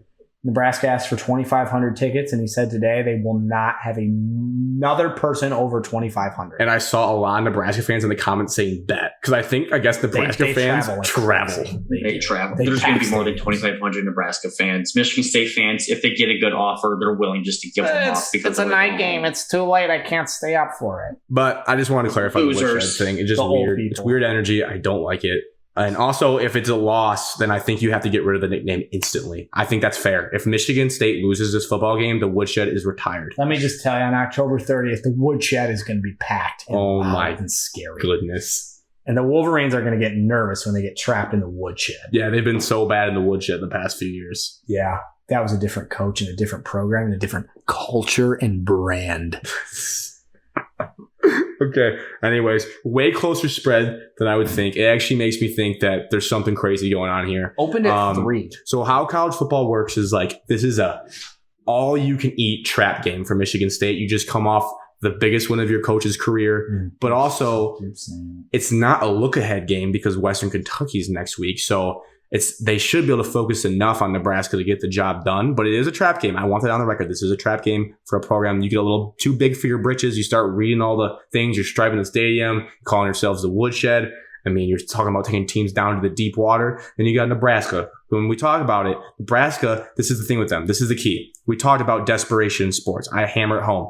They're about as desperate as you can get. Now, here's the thing. Are they broken already? Are they broken? Was their desperation game the Oklahoma game? I kind of think it was. I think they laid out everything they could, all their physicality, everything they could do against Oklahoma because that was their desperation play. I don't know if they can get back up off the mat because college football, that loss was a demoralizing loss. Teams usually don't bounce up from the mat when you're already 0-3 against that.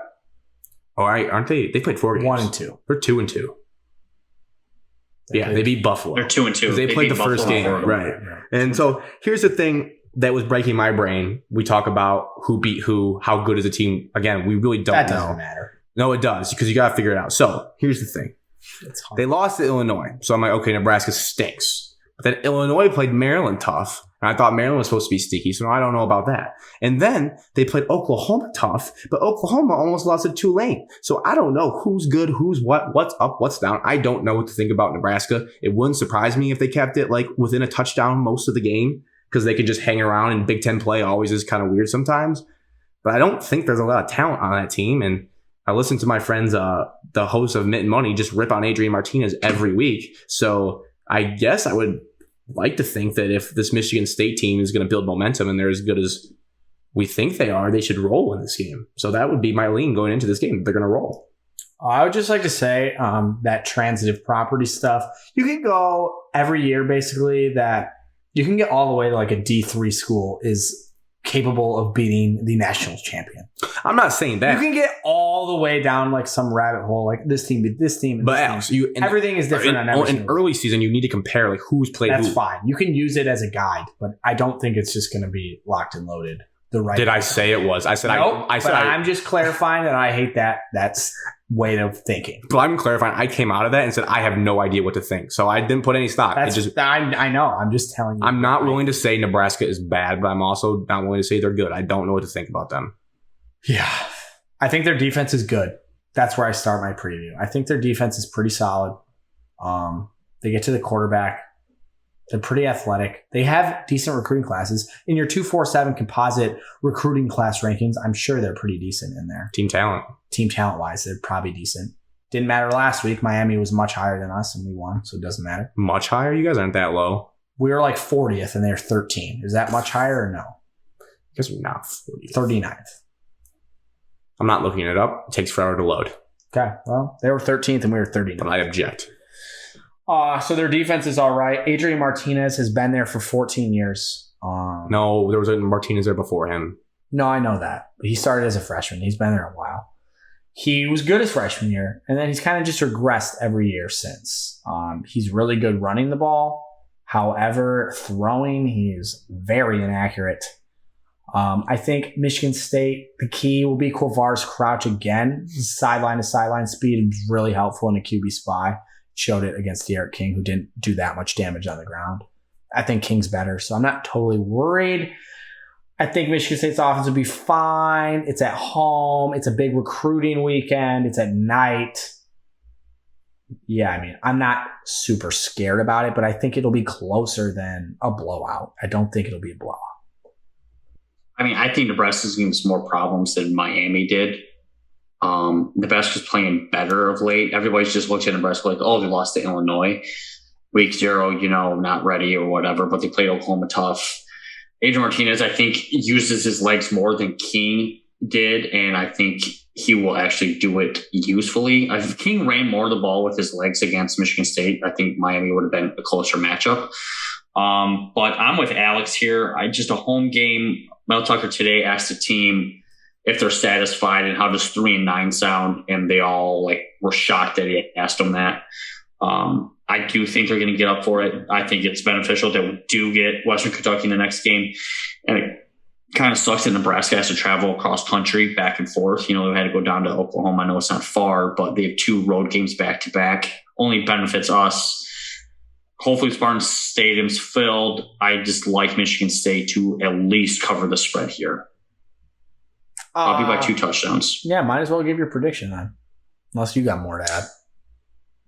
Hit us with it. I think we're too balanced here, and I don't know if Nebraska will be able to keep up with us. We're finally get a home game that matters. We got Youngstown State. I mean, tailgating all day is going to be electric, so let's see what happens. I'm stunned you guys are this nervous about this game.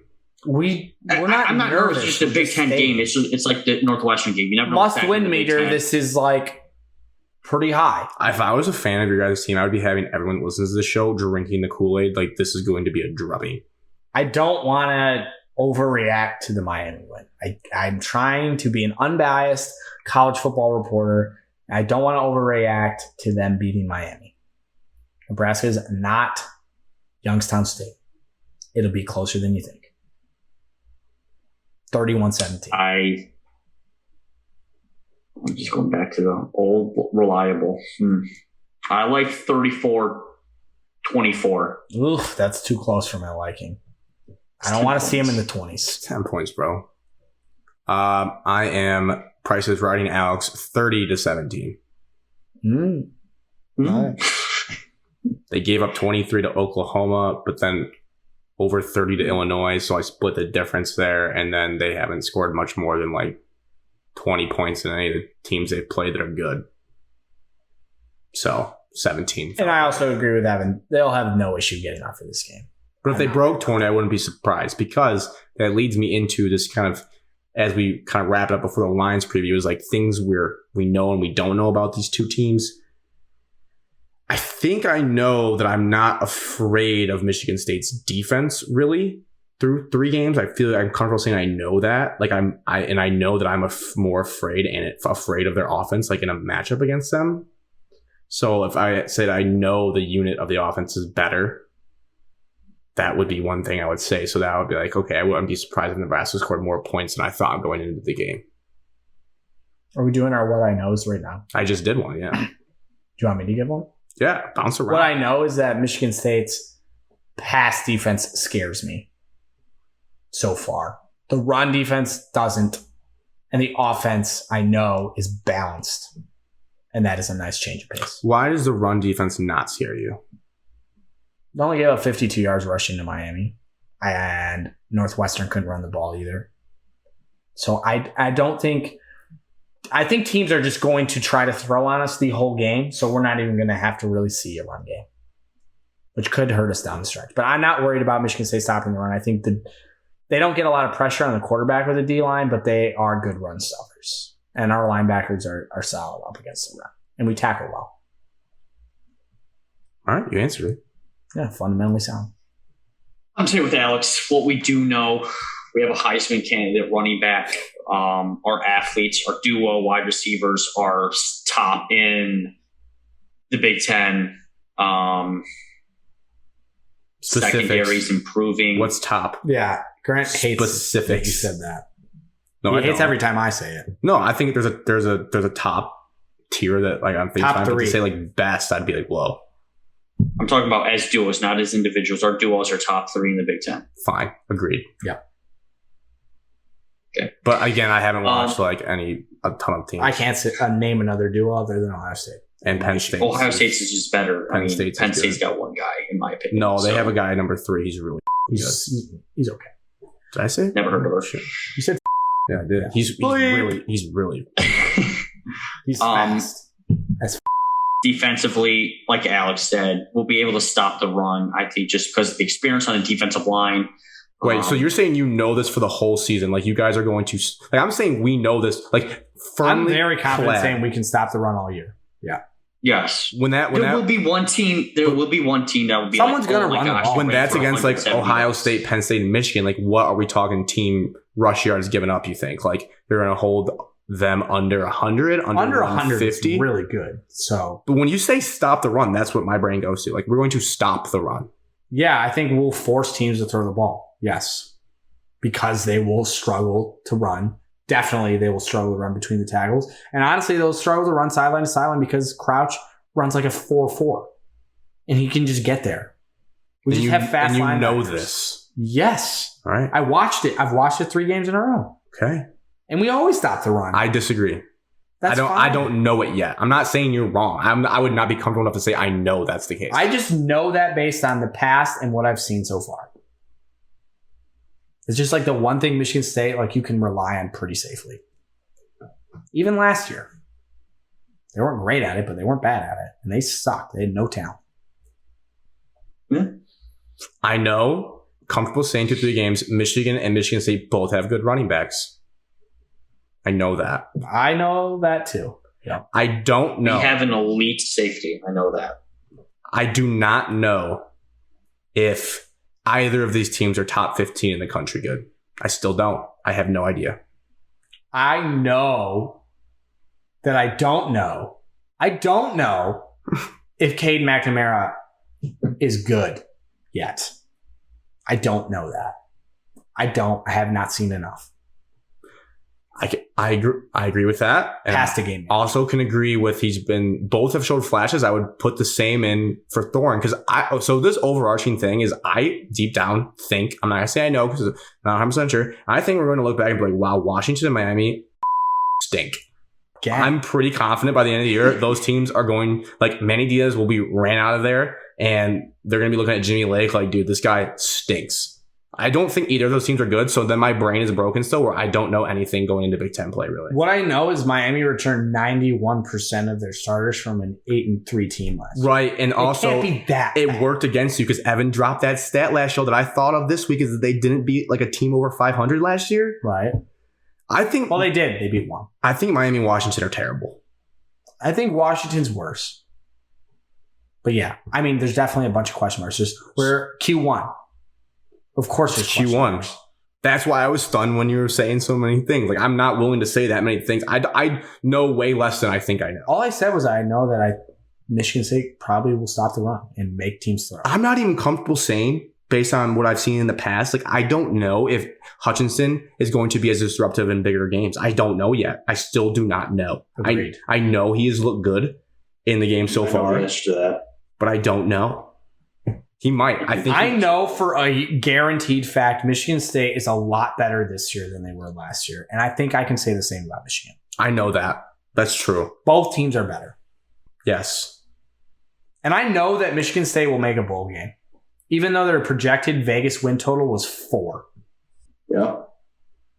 Now, it would be really devastating to go 3-9. Should have hammered it. I think my biggest takeaway is I don't know a lot still.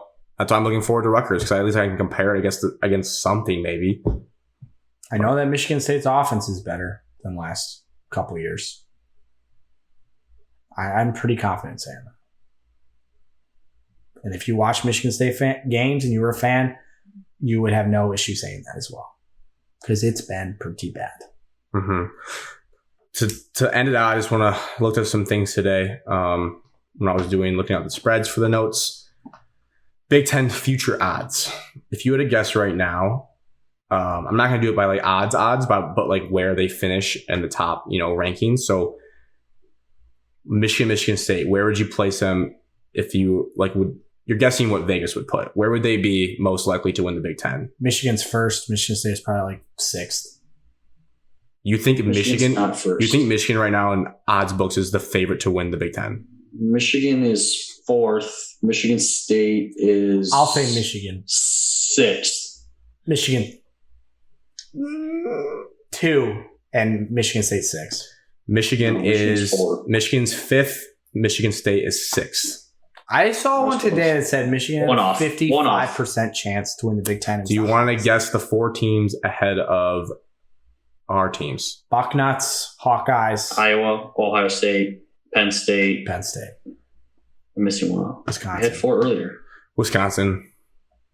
Wisconsin's above Michigan. Yep. Yes, yeah. As they should be. They own round. our program until further notice. Well, Michigan. you'll find out on October 3rd. Did you know the FPI has Michigan favored in the rest of their games? FBI or FPI? PI. Female body The inspectors. computer, the ESPN computer. Yeah, Alex does this thing, a little background. He loves to try to get me riled up. Before the show, Evan, he said he was going to come on here and say the nicest things about Michigan. I haven't said He anything lied. bad He about hasn't done that at all. them. I haven't said any bad things about them. Yeah, but before this podcast, you told me you thought they were going 12-0. They could. You told me that, Evan. We're not going 12-0. That's what I told him. I think they'll be undefeated when they play Michigan State, and probably You told me you think this is the year they beat Ohio State and go 12-0, and then Yep. you said 13-0, which implies that they win. 15-0 actually national title. But he just does this dumb stuff. I'll tell you right now, I don't care about FPI. We're not in the BCS. I don't care about any of those stats. Just care about being Rutgers. Just thought it was interesting. It's not. Plus, so for the sweaty odds people, Michigan's odds are plus 1,000. Michigan State's odds are plus 4,000. So It's quite the difference there. it's not that big once you get into those ranges. Now, more interesting, national title odds. Where would you put Michigan and where would you put Michigan State? Where would you guess they were at in the FanDuel Sportsbook? Michigan, you have the specific number of teams in front of them. Yep. I'll put Michigan 15th. And I'll put Michigan State 25th. Right around there. Michigan's probably 13th, 14th, and Michigan State's probably 22, somewhere around there. Michigan is 8th and Michigan State is 20th. Well, Michigan's higher than I thought. I thought, State's higher than I quite thought. frankly, I thought both teams were higher. I was like, wow, maybe you could look at the AP. Don't worry about the AP. Worry about what Vegas is putting you guys at, because that's just more like, hey. But then again, Well, we're 20 in the AP, and they put us 20th. true. I guess that makes sense. Just right on. For those, Michigan's odds are plus 5,000, and then Michigan State's are 15,000. I can safely say I Sprinkle a dollar on it. wouldn't couple sprinkle a dollars on single it. dollar on either. Agreed. Okay. Now to close the show out, Lions, Ravens. It Turn off your TV. was -9. That's probably higher. I'll be minus 17. It's one. Maybe 30. Now the only Might be thing, the highest spread of all time. honestly, the only interesting note is that it's on CBS, 1 p.m. I don't teams get to pick. I don't really have anything to say, to be honest with you guys. I mean, like the 49ers, this is just going to be a running bloodbath. It's gonna be And it's gonna be bad. I think their defense is solid, so I don't think we'll score as much as we get against the Niners. So I think it's going to be a bloodbath. I really don't even want to preview it. I'd just like to go to predictions if that's cool with you guys. But if you guys have any thoughts, let us know. 38-10. I think we'll score a little bit more, Alex. I really don't. 45 to 28. I don't think we're scoring 28 Why? because our offense isn't that good, and the Ravens' defense is pretty solid. Patrick Mahomes scored 35, and you think we're going to score 28? Yeah, they fumbled. You don't think we're going to have a turnover? Dude, the home crowd, man, dude, defend the Be dead. 7 Fight people. Nation might stand up in Ford Field. Maybe they'll take the starters out, and that's why we'll get that many points. 45 to 17. Yeah. I'm more aligned with that. The only thing that stops them from I feel dropping, like 45 is a lot, though. it's not. Just because they're going to run the ball and the clock's going to run. It's basically going to be like a running clock in an AAU tournament where you're down 40 points. That's how it's going to feel. 49ers. Do you think the Chiefs have a better defense than us? Yeah. Okay. But not by a lot. Their defense is pretty bad. I would take every single player on their defense probably over any of ours. Agreed. Yeah. But we have the worst defense in the NFL. 45. We're the worst team in the NFL. The only thing that's going to stop a 50 burger is the fact that they run so much. They would easily hit 50. All right. We'll see. Either way, we all said basically that. Well, Evan said they'd lose by 14. You know what? If you're at this game, you're watching on TV, 17. just enjoy Lamar Jackson and the wizardry he'll have breaking tackles. Just enjoy it. You know, we're not tackling a soul. Tricks your brain into thinking that while it's a once in a lifetime thing to see him carve up this team in Ford Field. Start some Ravens players on your fantasy team. Yeah.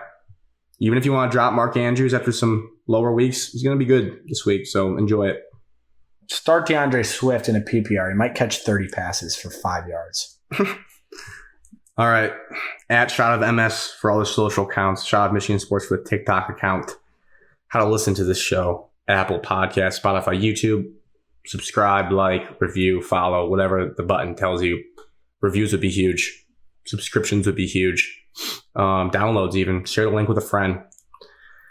Any questions you want answered, please submit. We had a question. We did have a question.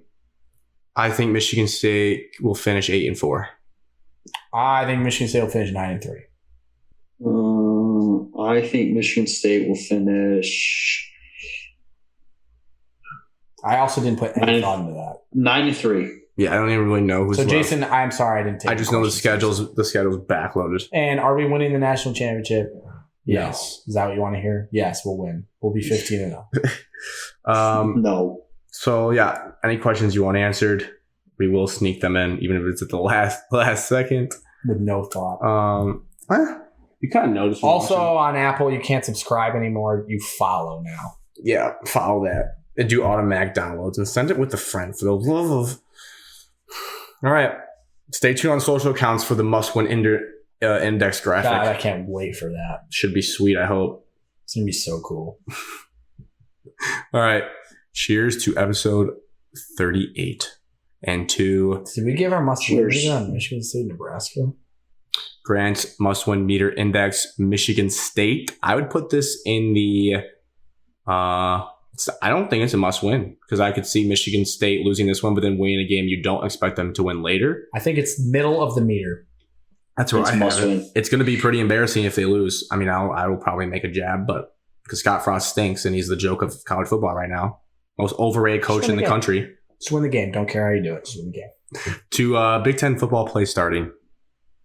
Well, cheers to the guy Mike on Twitter, man.